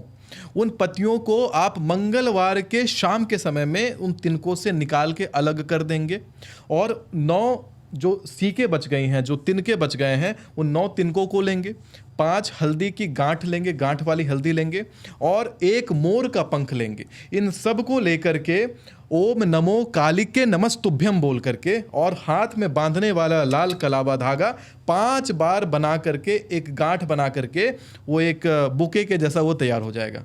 उसको लेकर के जहाँ बच्चा आपका सोता हो, बच्चे के तकिए के नीचे रखते हैं। बच्चे के मन में अनाप शनाप विचार नहीं आएंगे, माता पिता का बात भी मानेगा और पढ़ाई की तरफ मन लगने लग जाएगा, क्योंकि हल्दी का संबंध माँ बगलामुखी से है। कोई उटपटांग शक्ति आकर के उसके दिमाग को भ्रमित करती हो तो वो शक्ति भाग जाएगी। मोर का संबंध विद्या से है, भगवान श्री कृष्ण से है। बुद्धि को शांत स्थिर रखना और बुद्धि को विलक्षण बनाना भगवान श्री कृष्ण का काम है। और इसी प्रकार नीम का संबंध माँ भगवती से है। माँ भगवती के सामने कोई उल्टी पुल्टी शक्ति नहीं चल सकती, इसीलिए बच्चा आपका पढ़ने में उत्तीर्ण होने लग जाएगा। कुछ लोगों के हमने देखे हैं, तो पढ़ाई की भी बात की, रिलेशनशिप पे भी हमने बात की, लेकिन कई बार घर में धन को लेकर भी कलह कलेश होते हैं। यानी कि एक तरफ तो धन कम हो रहा है और दूसरी तरफ रिश्ते बिगड़ रहे हैं। ये किस तरह का कनेक्शन आप ग्रहों नक्षत्रों का देखते हैं? देखिए, अगर ग्रहों का कनेक्शन देखा जाए तो धन का जो व्यवस्था है, कुंडली का 10वां भाव, कुंडली का एकादश भाव, कुंडली का द्वितीय भाव अगर खराब ग्रहों के संगत में प्रभावित है तो वैसे में धन का क्लेश मचता है घर में।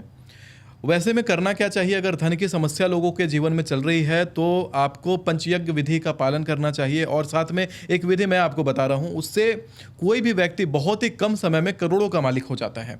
करना क्या है कि आपको आपके घर में जो रोटी बनती है, तो रोटी बनने से आपके घर में जो रोटी बनती है तो जो आटा प्रयोग होता है, आटे को आप सूखा रखने के लिए पलोथन का आटा लेते हैं, यानी आटे का पाउडर लेते हैं। जितना भी आटे का पाउडर लें उसको दोबारा गूंद के रोटी ना बनाएं, उस पाउडर को आप अलग कर लें, उसको तवे पर भूनें थोड़ी सी चीनी मिला करके, और शुक्रवार उसको आप चींटियों को खिलाया करें। उसकी छोटी छोटी गोलियां तैयार कर लें और शुक्रवार के शाम में किसी तालाब के किनारे जाएं और उन जो आटे चीनी की गोलियां आपने बनाई है वो मछलियों को खिलाएं।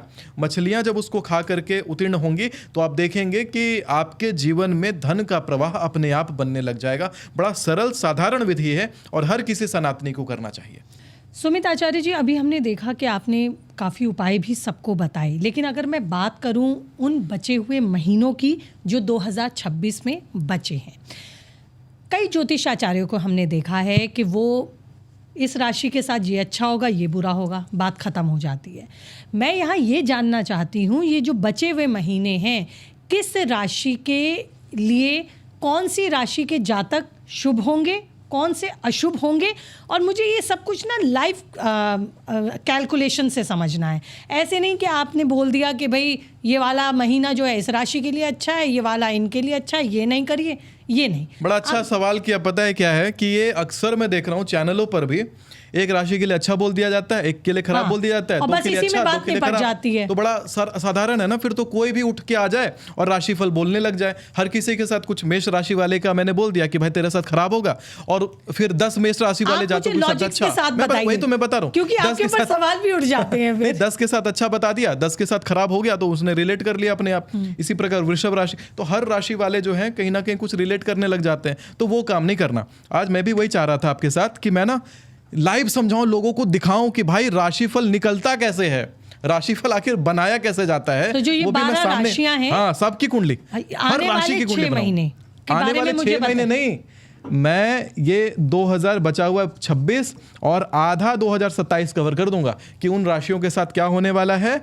और किनको कौन सा डिसीजन अभी लेना है, कौन सा डिसीजन के लिए उनको वेट करना है। कौन सी राशि मित्र राशि है और कौन सी शत्रु, मतलब कि किस राशि के जातकों से सतर्क रहना है और किन के साथ मित्रता रखनी है, मतलब किन के साथ बैठना उठना है, किन से दूरी बना लेनी है, वो मैं बता देता हूं। सुमित आचार्य जी, अभी हमने बात की कि आप लाइव कुंडली बनाकर लोगों को दिखाएंगे जी। तो अब मैं देख रही हूँ आपने बनाना यहाँ शुरू कर दिया है, तो ये कौन सी राशि की कुंडली आपने सबसे पहले मेष राशि से शुरू करेंगे। अब देखिए बाकी के जो ग्रह हैं जैसे चंद्रमा है, दिखाइए दर्शकों को। देखिए मैंने कुछ स्थिर ग्रहों के आधार पर, क्योंकि हमें लंबे अवधि की प्रिडिक्शन करनी है, यानी कि हमें ये देखना है कि 2026 का बचा हुआ महीना, 2027 का जो आधा साल है वो कैसा बीतने वाला है। तो उसके आधार पर मैंने जो ग्रह इसमें प्लॉट करे हैं, एक तो ये मेष राशि की कुंडली है, यानी कि चंद्रमा जो है वो मेष राशि के बिल्कुल ऊपर केंद्र पर बैठा हुआ है, और यहीं पर चतुर्थ भाव में बृहस्पति बैठा हुआ है कर्क राशि में, जिसका एक क्षणिक गोचर होगा पंचम भाव में। यानी कि उसके विद्या के घर में। तो ये जो सारी चीज़ें हैं, इसके आधार पर हम कुछ भविष्यवाणियाँ करेंगे इन राशियों के लिए, किससे सतर्क रहना है, क्या काम करना है, क्या नहीं करना है, उन बारे में हम बताएंगे। तो एक तो मेष राशि वाले के लिए ये दिखाई पड़ता है कि आपके जीवन में अगर आप घर में, गाड़ी में, प्रॉपर्टी में निवेश करते हैं, आपको फ़ायदा होगा। और साथ में घर में आने का बहुत अच्छा योग है, प्रॉपर्टी बनने का योग है। पुराना जो विवादित ज़मीनों का जो विवाद चल रहा था, उस विवादों के कैंसिल होने का योग दिखाई पड़ता है। आपके पक्ष में फैसले आते हुए दिखाई पड़ते हैं। पदोन्नति का भाव दिखाई पड़ता है। और ये तक दिखाई पड़ता है कि माता को सुख प्राप्त होगा, आपकी पत्नी को सुख प्राप्त होगा, पति को सुख प्राप्त होगा। अकस्मात धन आ सकता है। पॉलिटिशियंस से दोस्ती करना शुरू कर दें, पॉलिटिशियंस से आपको लाभ है। किसी प्रकार के विवाद में ना पड़े। शनि मीन राशि में बैठा हुआ है, बहुत लड़वाता है बिना मतलब का। विवाद में पड़ेंगे तो केस चलेगा और लंबा खींचेगा। भक्ति भाव के बारे में अध्ययन करेंगे, लेकिन विशेष भक्ति भाव करेंगे नहीं। भक्ति भाव के बारे में पढ़ेंगे, जानकारी इकट्ठा करेंगे, अंदर से फिलॉसफर के जैसा बचा हुआ जो समय है वो निकालने वाले हैं। कोई बड़ा डिसीजन लेना हो, अभी बढ़िया समय है, ले डालिए, बाद का इंतजार मत करिए। शत्रु राशि और मित्र राशि, आपके लिए जो सबसे बड़ा शत्रु राशि रह सकता है वो रहेगा तुला राशि वाला जातक, कुंभ राशि वाला जातक और मकर राशि वाला जातक। ऐसे लोगों से सावधान रहें। बाकी आपके लिए मित्र रहेंगे सिंह राशि वाले जातक, मीन राशि वाले जातक, धनु राशि वाले जातकों से भी आपकी अच्छी पटेगी। जी, अब अगली राशि वृषभ राशि के लिए अगर मैं बात करूं तो वृषभ राशि में अगर यहीं इसी कुंडली से मैं दिखा देता हूं, वृषभ राशि का जो चंद्रमा है वो घूम करके यहाँ पे आ जाता है। यानी कि अगर आप अपने कार्य क्षेत्र में अपने मस्तिष्क को शांत रखते हैं, यहाँ से पैसा आता है, तो अगर आप मस्तिष्क को शांत रखेंगे तो आपके पास पैसा आएगा। कार्य क्षेत्र में व्याकुलता मत दिखाएं, शांत दिमाग से काम करें। आपके शांत दिमाग की वर्क प्लेस पे तारीफ होगी। जो टांग खिंचाई चल रही थी आपकी, आप शांत दिमाग से अगर उसको हैंडल करेंगे, उग्रता ना दिखा करके। ये अगर सोच लिया ना आपने कि अगर आपको किसी ने ताना मारा है, आप उसके ऊपर पलटवार कर देंगे, मैं बता रहा हूं बर्बाद हो जाएंगे, फाइनेंशियली डिस्ट्रॉय हो जाएंगे, नौकरी चली जाएगी हाथ से। तो बढ़िया ये रहेगा कि अगर आपने ये पाठ पढ़ाया कि अगले ने मुझे बाईं गाल पे चाटा मारा तो मैं दाईं गाल आगे कर दूं, उस तरीके का शांत व्यक्तित्व अगर आप दिखा सकते हैं तो आपको बहुत ज़्यादा लाभ होगा। यही जो आपका बृहस्पति है, ये घूम के कहाँ आ गया? ये आ गया पंचम भाव में। यानी बड़े बुजुर्गों का साथ आपके लिए बड़ा इंपॉर्टेंट रहेगा। बड़े बुजुर्गों के सानिध्य में रहिए, उनसे बहुत लाभ प्राप्त होगा। अगर पिताजी आपके साथ हैं तो पिताजी के आदर्शों का पालन करिए और पिता को अपने हाथ से भोजन करवा के देखिएगा, आपको इतना ज़्यादा फायदा होगा। अकस्मात पैसा आपके पास आएगा। आपने जिस क्षेत्र के लिए बहुत समय से अध्ययन किया था, बहुत दिन से मेहनत कर रहे थे, अब वो फल लेकर के आएगा, क्योंकि ये विद्या अर्जन का भी भाव होता है। और विद्या अर्जन जो है कहीं ना कहीं से रिजल्ट लेके आने वाला है आपके जीवन में, और बहुत अच्छा रिजल्ट लेकर के आएगा। इसके साथ में शनि की स्थिति अगर देखी जाए तो शनि की जो स्थिति है वो ये बताती है कि आपके लिए एक और भाव बनता है। कहते हैं राहु आपका बैठ जा रहा है 10वें भाव में, कहते हैं राहु 10 में तो दुनिया वश में। मैनिफेस्टेशन बहुत स्ट्रांग रहेगा, जो सोचेंगे वही होगा। कभी भी नेगेटिव मत सोचिएगा अपने बारे में या अपने परिवार के बारे में। नेगेटिव आपने सोचा तो नेगेटिव होने लग जाएगा। तो make sure don't think negative. अगर लग रहा है घर में माहौल ख़राब है, हॉलीडे पे निकल जाइए, भाग जाइए घर से, कहीं दूर रहिए, लेकिन घर पे मत टिकिए। जहाँ कलेश हो रहा है, जहाँ लड़ाई मच रहा है, मत टिकिएगा। आपका सोचना आपके पूरे जीवन को निर्धारित कर सकता है, क्योंकि ये वो समय है जब राहु 10वें भाव में बैठा हुआ है। इस समय आप किसी भी क्षेत्र में हाथ डालेंगे वहां से सक्सेस लेके आएंगे। कहते हैं यत्र यत्र अवगच्छति तत्र तत्रार्थ लाभश्च विजय सर्वकामिकः यम यम चिंतयते कामम तम तम प्राप्नोति निश्चितम। जो सोचेंगे वो प्राप्त हो जाएगा। तो वो देगा आपको राहु, और केतु कराएगा भक्ति। भक्ति से अगर हाथ आपने छोड़ा तो बर्बाद होना तय है। अगली राशि के ऊपर आए, इसके आपने मित्र और शत्रु राशियां नहीं अगर बताई। मित्र शत्रु का देखा जाए ना, तो आपके लिए जो सबसे बढ़िया मित्र है वो कर्क राशि का जातक रहेगा, धनु राशि का आपके लिए बढ़िया मित्र रहेगा। यहाँ पे तुला राशि का जातक, और साथ में आपका मित्र रहेगा मीन राशि का जातक, सिंह राशि का भी मित्र रहेगा। लेकिन शत्रु अगर आपका देखा जाए तो वृश्चिक राशि वाला शत्रु है आपके लिए, मकर राशि वाला शत्रु है, कुंभ राशि वाला भी आपके लिए शत्रुता का भाव रखेगा। तो इन राशियों से बच के रहें। मिथुन राशि कन्या राशि वाले उससे भी बच के रहना है, बहुत ज़्यादा फायदा नहीं देंगे। हालांकि न्यूट्रल मिथुन कन्या न्यूट्रल रहेंगे, लेकिन फ़ायदा नहीं देंगे। तो मेक श्योर इनसे भी दूरी बनाइए। जो काम जो आपका नहीं वो किसी काम का नहीं। अब अगली राशि के ऊपर अगर हम आते हैं, मिथुन राशि वाले जातक। तो मिथुन राशि वाले जो जातक हैं, इनकी कुंडली बना लो। भक्ति भाव से इस समय आपका मन हटा रहेगा। भक्ति भाव करने का मन कर सकता है, लेकिन पूजा पाठ करने में कोई खास अंग नहीं लगेगा। मतलब कहीं ना कहीं से भगवान से दूर दूर सा महसूस करेंगे। और लेकिन फिलॉसफी बहुत बड़ी रहेगी। डीलिंग बड़ा लंबा लंबा देने वाले हैं, लंबा लंबा सोचेंगे, लंबा लंबा भक्ति भाव को लेके फेंकेंगे। हाँ, हालांकि आपके जीवन में ऐसे लोग आपके दोस्त बन जाएंगे जो भक्ति भाव में बड़े इंटरेस्ट रखते हों। आपके भाई बहन का भक्ति भाव का जो मानसिकता है वो बहुत ज़्यादा बढ़ जाएगा। आपके अंदर फिलॉसफिकल मानसिकता बहुत ज़्यादा बढ़ जाएगी। इसके साथ में मुझे ये भी दिखाई पड़ता है कि कार्य क्षेत्र में बहुत स्ट्रगल होने वाला है। दसम भाव में शनि बैठे हुए हैं, और शनि का दसम भाव में मीन राशि में बैठना अच्छा नहीं है। ये कार्य क्षेत्र में स्ट्रगल देता है। किसी कार्य से, नौकरी से निकाले जाने जैसा भी योग ये बना के ला सकता है। बहुत संयम से काम करना है, और कोई बड़ा डिसीजन लेने का ये समय नहीं है। कोई बहुत बड़ा फैसला अगर आप लेना चाह रहे हो तो 2027 के सितंबर तक इंतज़ार करिएगा। कोई बहुत बड़ा इन्वेस्टमेंट करना चाह रहे हो तो 2027 के सितंबर तक इंतज़ार करिएगा। आपको बच के रहना है वृश्चिक राशि वालों से, मकर राशि वालों से, और आपको मेष राशि वाले जातकों से बच के रखना है। मित्रता रखनी है आपको कुंभ राशि वालों से, आपको तुला राशि वालों से, कन्या राशि वालों से, और अपने मिथुन राशि वालों से तो मित्रता रखेंगे ही। इस प्रकार का योग आपके लिए है। अब हम अगली राशि के ऊपर फटाफट से आते हैं, जो है कर्क राशि। कर्क राशि की भी कुंडली आपके सामने मैं बनाता हूँ।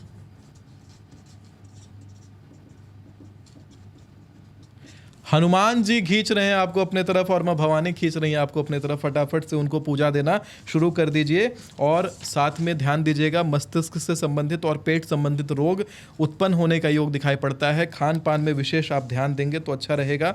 रात को लेट नाइट तक जागना आपके लिए बहुत ज़्यादा हानिकारक हो सकता है। और इसके साथ में मुझे ये भी प्रतीत होता है कि चूँकि चंद्रमा आपका बड़ा बलवान है, चांदी धारण करिए, और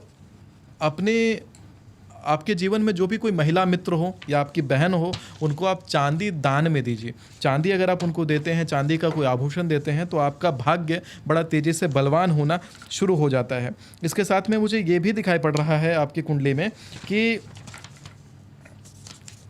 आपके जीवन में धार्मिक कारणों से, किसी प्रकार से मंदिर में जाने के बाद आपका जो रुका हुआ पैसा है, कहीं पे रुका हुआ कोई पैसा है, तो विष्णु भगवान के मंदिर में जाके प्रार्थना करने से आपका रुका हुआ पैसा आपके पास आने लग जाएगा। अगर काम में कोई समस्या आई हो तो केतु देखिए ना, सिंह राशि में द्वितीय भाव में बैठा हुआ है। काम में अगर कोई समस्या चल रही हो तो विष्णु भगवान के मंदिर में जाके प्रार्थना करना प्रतिदिन शुरू कर दीजिए। आपके काम में कोई बाधा नहीं आएगी। सब कुछ कहते हैं ना, बुलेट ट्रेन की रफ्तार से चलने लग जाएगा। आपके लिए जो सबसे बढ़िया मित्र मुझे दिखाई पड़ता है, कर्क राशि, धनु राशि, मीन राशि वाले और मेष राशि वाले जातक। लेकिन जो सबसे गंदे शत्रु दिखाई पड़ते हैं, एक तो तुला राशि वाले जातक, दूसरा दिखाई पड़ रहे हैं कुंभ राशि वाले जातक, तीसरा मकर राशि वाले जातक, और चौथा वृश्चिक राशि वाले जातक, या जिनका मंगल केंद्र में हो वो भी आपके शत्रु रहेंगे। तो ऐसे लोगों से सावधान रहना है। तो सुमित आचार्य जी, हम देख रहे हैं लगातार आप किस तरीके से ये पूरी कुंडलियाँ बना रहे हैं, और ये जो कुंडलियाँ बनाई जा रही हैं ये राशियों की बनाई जा रही हैं आने वाले बचे हुए महीने की 2026। हालांकि कह तो सुमित आचार्य जी ये भी रहे हैं कि ये सिर्फ बचे हुए 2026 के महीनों की नहीं, बल्कि स्टार्टिंग के 2027 के भी कुछ महीनों को लेकर सितंबर 2027 का सितंबर तक ये असर रहेगा। चलिए, अब हम बात कर रहे हैं सिंह राशि वाले जातकों के बारे में। ऐसे जो जातक हैं वो अपने परिवार में होते हुए भी अपने आप को परिवार से कटा कटा महसूस करने वाले हैं ये पूरे साल। और साथ में ये भी मुझे दिखाई पड़ रहा है कि सिंह राशि वाले जातक भ्रम में पड़े रहेंगे। मतलब कहीं ना कहीं नेगेटिव थॉट्स इनके ऊपर बहुत हावी रहेंगे, उनसे इनको बच के रखना है। और आपके जो लाइफ पार्टनर हैं, कहीं ना कहीं से उनके साथ कोई गलत संगति का प्रभाव पड़ सकता है, थोड़ा ध्यान रखना है, क्योंकि राहु सप्तम भाव में गोचर करके बैठे हुए हैं, तो इसका जो प्रभाव है वो खराब ही होता है। हालांकि उनको बहुत तेज़ी से सक्सेस मिलेगा, उनको करियर में ग्रोथ मिलेगा, लेकिन किसी प्रकार का गलत संगत में पड़ने का असर हो सकता है। स्मोकिंग करने वाले लोगों से उनको दूर रखिएगा, उससे उनको नुकसान है। शनि आपके अष्टम भाव में बैठा हुआ है। किसी प्रकार से पेट संबंधित रोग और हड्डियों में दर्द, कमर के निचले हिस्से में दर्द, ऐसी चीज़ों का आप सामना कर सकते हैं। और भक्ति करने से तो लाभ यहाँ प्राप्त होगा, क्योंकि केतु हालांकि चंद्रमा के साथ बैठे हुए हैं। ये जो अवस्था है ये कहता है कि तीर्थ यात्रा करिए, तीर्थ यात्रा से लाभ है। ऐसे लोगों के जो शत्रु ग्रह होते हैं, कुंभ राशि वालों से सावधान रहिएगा, मकर राशि वाले जातकों से सावधान रहिएगा। और आपके जो मित्र रहेंगे वो रहेंगे मेष राशि, धनु राशि, मीन राशि और कर्क राशि। इन राशि वाले जातकों से आपको लाभ है। फटाफट से आते हैं अगली राशि। तो ये तो आपने अभी हमें सिंह राशि तक बताया सब, और अब अगली राशि के लिए प्रिडिक्शन कहूँ या ये पूरा कैलकुलेशन करने जा रहे हैं सुमित आचार्य जी? कैलकुलेशन है यहाँ पे, प्रिडिक्शन है यहाँ पे, गणना है, गणेश भी हैं। अगर गणना से काम हो जाए तो फिर AI भी कुंडली विश्लेषण कर देगा। यहाँ गणेश की आवश्यकता ज़्यादा पड़ती है। हालांकि आजकल के बच्चे या आजकल के युवाओं की तो कोशिश यही होती है कि AI से ही सब चीज़ें जान ली जाएं। मूर्खता है, मूर्खता है।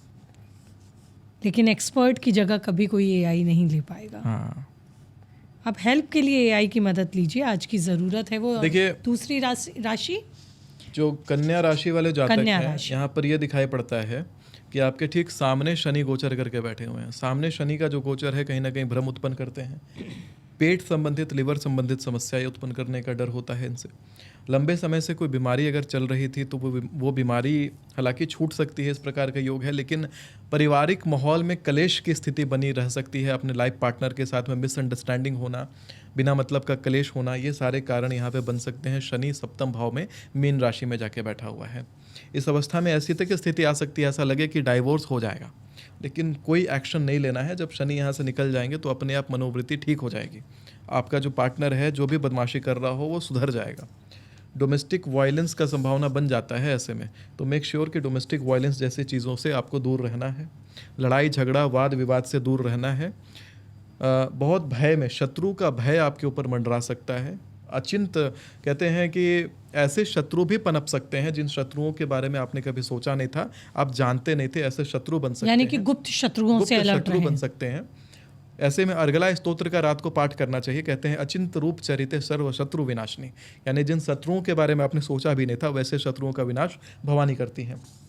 अष्टम भाव में जो राहु बैठा हुआ है वो कहीं ना कहीं से एक प्रकार से आपके ही भ्रम को आपका शत्रु बनाता है, और शत्रुता का होना और गुप्त शत्रुओं का आपके पीछे एक्शन करना वो भी बहुत बड़ा भ्रम का कारण हो सकता है।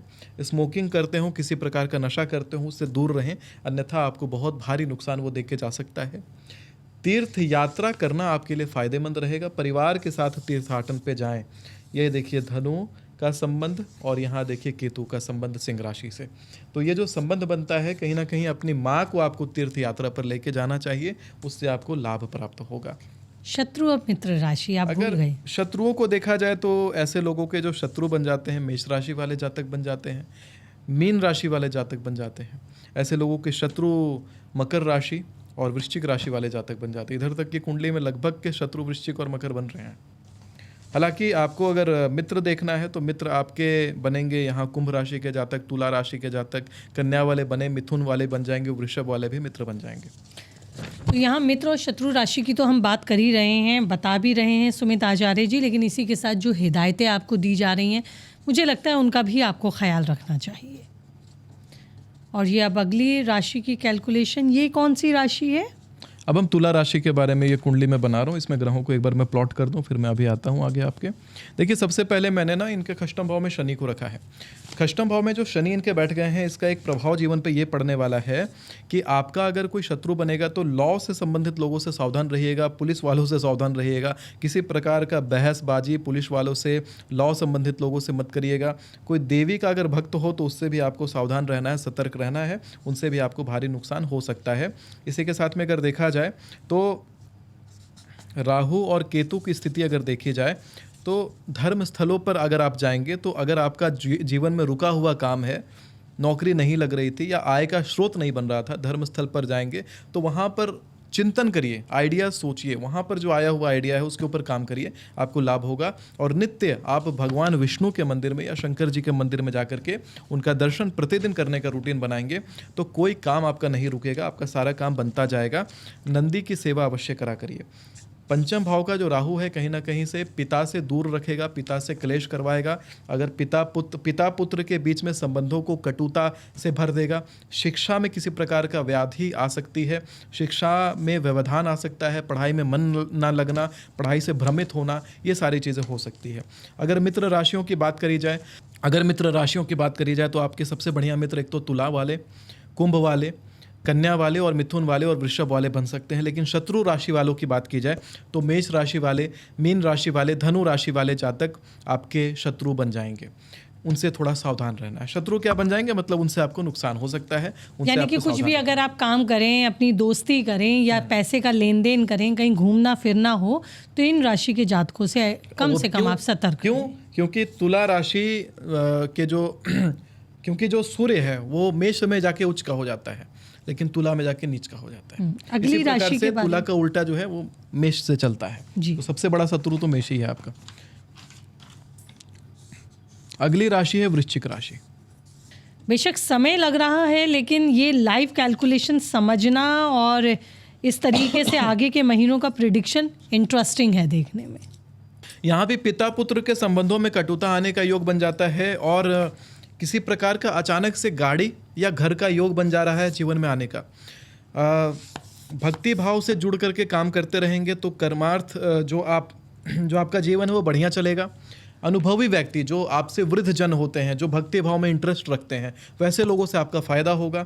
जिन नेताओं का संबंध भक्ति से जुड़ा हुआ है वैसे नेताओं से फ़ायदा होगा। पॉलिटिकल संबंध बनाइए, पॉलिटिकल कनेक्शंस बनाइए, उससे आपको बहुत ज़्यादा लाभ होता हुआ दिखाई पड़ता है। चांदी का त्याग करिए, चांदी मत पहनिएगा, चांदी का दान करिए। भगवान शंकर के मंदिर में जाकर के चांदी से बना हुआ चंद्रमा चढ़ा करके आइए, आपको उससे लाभ होगा। सोमवार को ये उपाय आपको करना है। आपका जो सबसे बढ़िया शत्रु बनेगा वो शत्रु कर्क राशि वाला और वृषभ राशि वाला जातक बनेगा। लेकिन अगर आपका कोई मित्र तैयार हो रहा है तो वो मित्र बन रहा है एक तो आपकी राशि वृश्चिक राशि, दूसरा मकर राशि, तीसरा कुंभ राशि और चौथा जो जातक है वो बन जाता है सिंह राशि वाले जातक। तो इन 4 राशियों को बिल्कुल आप पकड़ लीजिए, इन राशियों के जातकों को। और कुछ भी अगर काम करना हो और अपने जीवन में आगे बढ़ना हो तो इनका संग साथ तो आप कर ही सकते। बिजनेस का सोच रहे हो ना तो शिक्षा से संबंधित बिजनेस करिए, आपको लाभ होगा। अब आते हैं हम धनु राशि वाले जातकों के बारे में। आपके तो धनु राशि में चंद्रमा यानी गजकेसरी का तो आंशिक लक्षण आपको मिला हुआ ही है। पार्टनरशिप पे कोई व्यापार करते हो तो सतर्क रहिएगा, पार्टनर से धोखा मिलने का योग है। अपने आप को ओवर शेयर ओवर एक्सप्रेस मत करिएगा। पार्टनर कहीं ना कहीं आपके तीसरे घर में मैंने राहु बैठाया है, यहाँ पर पार्टनरशिप से इसमें हानि होती है क्योंकि राहु ऑलरेडी कुंभ राशि में बैठे हुए हैं। और आपने जिस तरीके से बोला कि हर बात बोलनी भी नहीं है, तो यानी कि जो अंदर की कुछ प्लानिंग्स हैं या बातचीत है उसका भी हर किसी से जिक्र ना करें। हाँ, माता को कष्ट होने का योग इसमें दिखाई पड़ता है। माता को अगर कोई बीमारी चल रही थी तो थोड़ा कष्ट इस बार बढ़ सकता है। माँ भगवती से प्रार्थना करिए कि ठीक हो सब कुछ भी बुरा ना हो। और गाड़ी सतर्क होकर चलाना है। गाड़ी चलाते हो ड्राइवर रख के चलाएं, या पर्यटन पर जाने का अगर सोच रहे हैं तो थोड़ा सा अवॉइड करना चाहिए। ऐसे में अनावश्यक पर्यटन अवॉइड करना चाहिए। केतु की अवस्था अगर देखी जाए तो कहीं ना कहीं से विष्णु भगवान की भक्ति आपको खींचने वाली है। राधा रानी अपने तरफ खींच रही हैं, तो राधा रानी का भक्ति करिए, भगवान विष्णु का, श्री कृष्ण का भक्ति करिए, लाभ होगा। स्मोकिंग की आदतों से, नशे की आदतों से थोड़ा सा दूर रहिएगा, उससे नुकसान होगा। और ऐसे दोस्तों से भी सतर्क रहने की आवश्यकता है। आपके अगर कोई शत्रु बनेंगे, सबसे गंदे कोई शत्रु बनेंगे तो कुंभ राशि वाले बनेंगे, तुला राशि वाले बनेंगे और वृश्चिक तुला राशि वाले बनेंगे और कन्या राशि वाले जातक आपके शत्रु बनेंगे। लेकिन अगर आपके मित्र बनेंगे अगर कोई, तो मेष राशि, सिंह राशि, मीन राशि, धनु राशि और कर्क राशि वाले जातक आपके बढ़िया मित्र बनेंगे। सबसे घनिष्ठ मित्रता कर्क राशि वाले जातकों से रहेगी, चाहे कर्क लग्न वालों से रहेगी। अब हम अगली राशि पर आते हैं जो कहते हैं कि मकर राशि।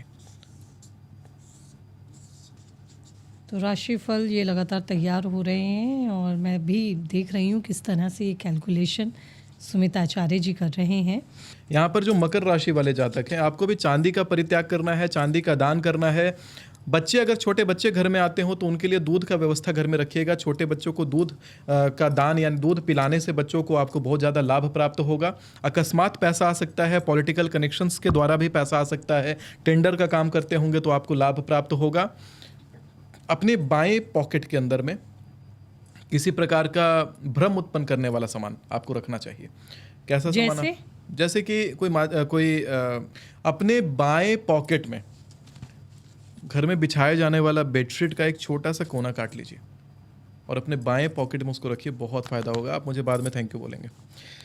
कोई भी काम पे निकल रहे हो, अकस्मात वो लाभ देगा, और बाएं पॉकेट में रखना शुरू कर दीजिए। शनि आपका तीसरे घर में बैठा हुआ है, आपके दोस्त ही आपके सबसे बड़े शत्रु बनने वाले हैं, उनसे सतर्क रहिएगा, कोई बात उनसे बताइएगा मत, आपकी लंका लगा देंगे।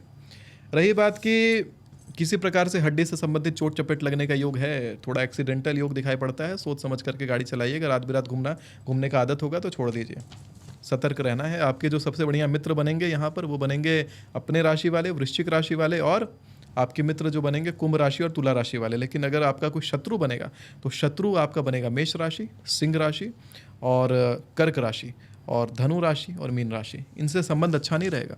लेकिन यही अगर देखा जाए कि जो घनिष्ठ शत्रु अगर कोई बन सकता है तो कर्क राशि वाले जातक, और अगर कोई घनिष्ठ मित्र बन सकता है तो देखा जाए तो आपका बनेगा वृश्चिक राशि वाले जातक।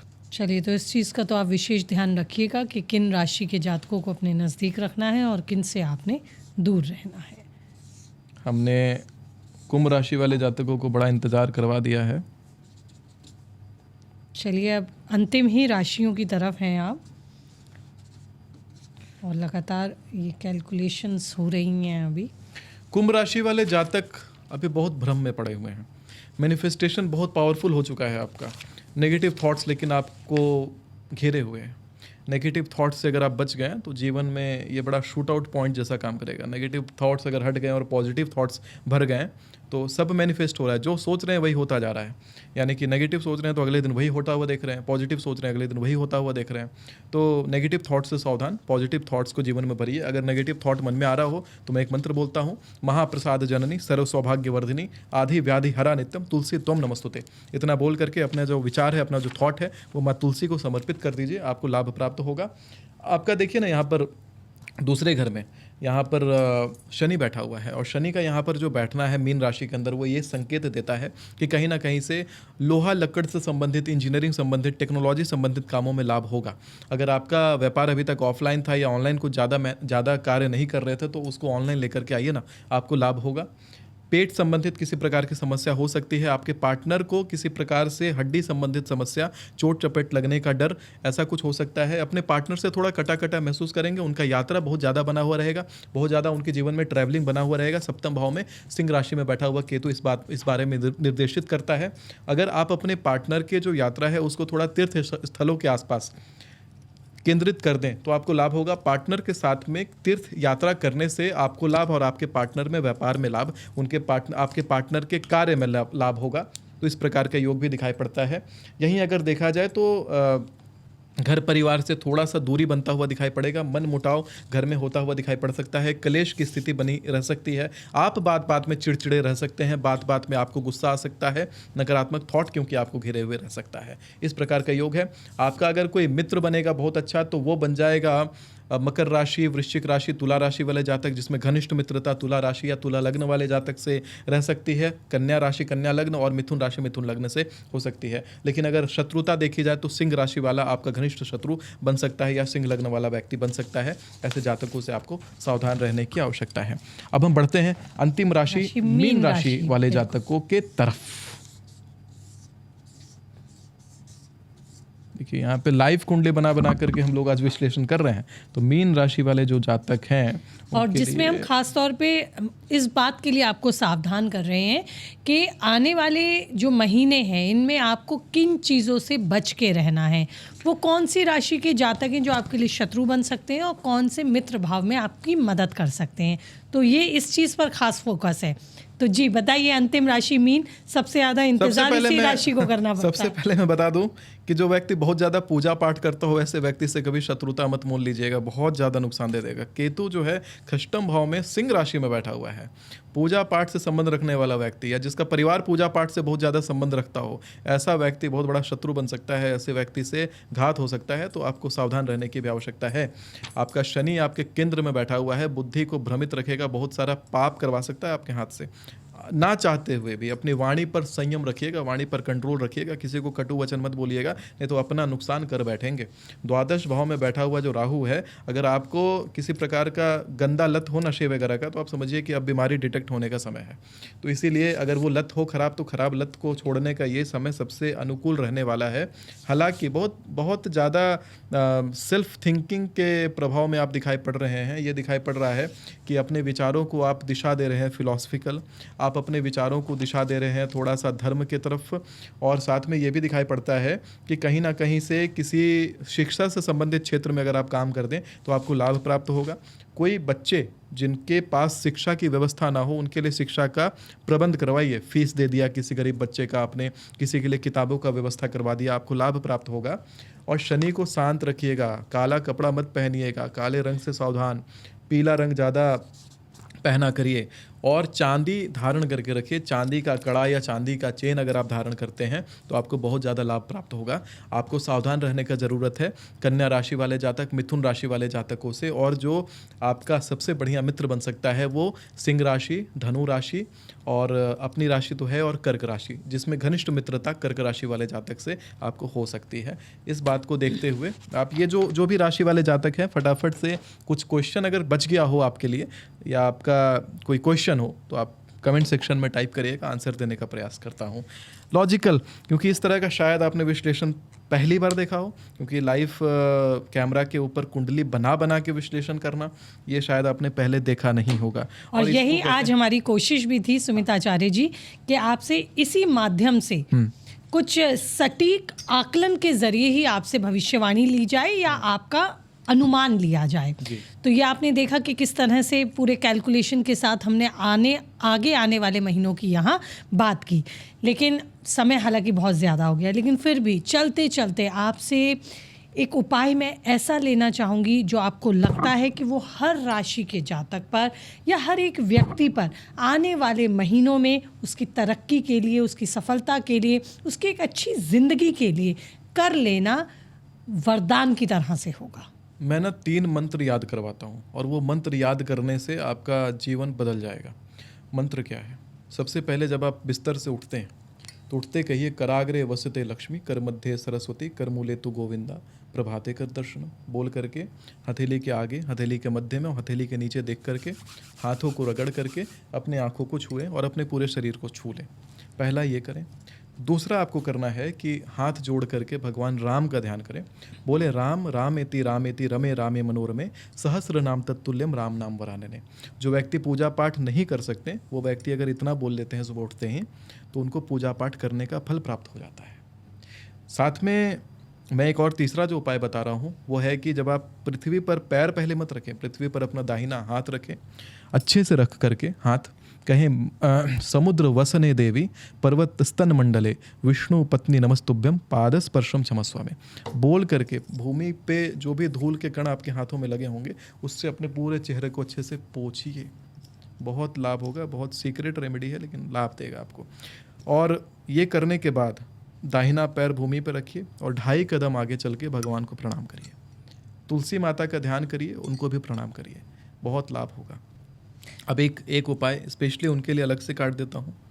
जो लोग ऑफिस जाते हैं, जो व्यक्ति प्रतिदिन पूजा पाठ नहीं कर पाते हैं, उनके लिए एक मैं मंत्र बता देता हूँ छोटा सा।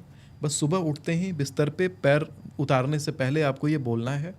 आपको विष्णु सहस्रनाम पढ़ने का फल प्राप्त होगा। कहना है, राम रामेति रामेति रमे रामे मनोरमे, सहस्र नाम तत्तुल्यम राम नाम वरानने। बस इतना ही आप बोलिए, आपको पूजा करने का फल प्राप्त हो गया, यहाँ पे सहस्रनाम पढ़ने का फल प्राप्त हो गया। आप अपना आराम से दिन का जीवन यापन करिए। इसके साथ में जब भी आप यात्रा पर निकल रहे हों, ऑफिस के लिए निकल रहे हों, तो वहाँ से खाली हाथ वापस नहीं आएंगे। कहना क्या है, चलत विमान कोलाहल होई, जय रघुबीर कहे सब कोई। गाड़ी पर बैठते ही स्टार्ट करने से पहले बोलना है या स्टार्ट करने के बाद चलने से पहले। साथ में जब आप किसी भी ऑफिस परिवेश में प्रवेश कर रहे हो, आप चाहते हो कि जिस बिल्डिंग में हम इंटर कर रहे हैं उस बिल्डिंग से हम कभी खाली हाथ वापस ना आए, कोई ना कोई सक्सेस लेके आए, ऑफिस से कोई नई अपॉर्चुनिटी लेके आए। प्रवेशी नगर कीजिए सब काजा, हृदय राखी कौशलपुर राजा। बस इतना ही बोलना है आपको मन में। यानी पहला कदम आपका अंदर पड़ रहा है और बीच में आपके मन में ये चल गया, आप समझिए बहुत बड़ा लाभ लेके आने वाले हैं वहाँ से। तो ये सब रेमेडीज छोटे छोटे जो हैं अपने जीवन में आजमाते हैं तो आपको बिल्कुल। और लाभ वैसे भी कहा गया है सुमित आचार्य जी कि मंत्रों का महत्व बहुत ज़्यादा है जी। और जितने प्यारे मंत्र आपने बताए, जितने गुण मंत्र, सरल मंत्र, जी। जिन्हें व्यक्ति साधारणता जप सकता है, इनका फल ले सकता है, तो निश्चित ही मैं मानती हूँ अगर इन मंत्रों का आपने जाप किया तो आपको भी इनसे फ़ायदा ज़रूर होगा। तो बहुत बहुत शुक्रिया सुमित आचार्य जी आपका कि आपने अपना ये कीमती समय दिया और जिस तरह से लाइव कैलकुलेशन के ज़रिए हमने सभी राशियों का यहाँ भविष्य फल जानने की कोशिश की, खासकर उनके मित्र और शत्रु राशियों के बारे में जानने की कोशिश की। और साथ ही सबसे अच्छा तो मुझे ये लगा कि जब आपने डिडक्ट कर लिए वो राशिफल या वो कुंडलियाँ जो मैंने आपको दी थी डेट ऑफ बर्थ के साथ, और आपने उनका बिल्कुल सटीक जवाब मुझे दिया, तो एक विश्वास मैं कहूँगी कि मेरे अंदर भी आपके प्रति वाकई जगह है। जी। तो वो लोग जो आरोप लगाते हैं या सवाल उठाते हैं, मुझे लगता है कि ये पॉडकास्ट उनके लिए एक बड़ा जवाब रहने वाला है। लेकिन ये पूरी बातचीत आपको कैसी लगी? क्या आपको अपने सवालों के जवाब मिले? और आपके वो कौन से सवाल हैं जिनके जवाब आप सुमित आचार्य जी से लेना चाहते हैं? कीजिए कमेंट। और ये बातचीत अच्छी लगी है तो अपने को साथ भी कीजिए शेयर। जल्द होगी आपसे मुलाकात एक और बड़े मेहमान के साथ। तब तक रखिए अपना ख्याल। नमस्कार।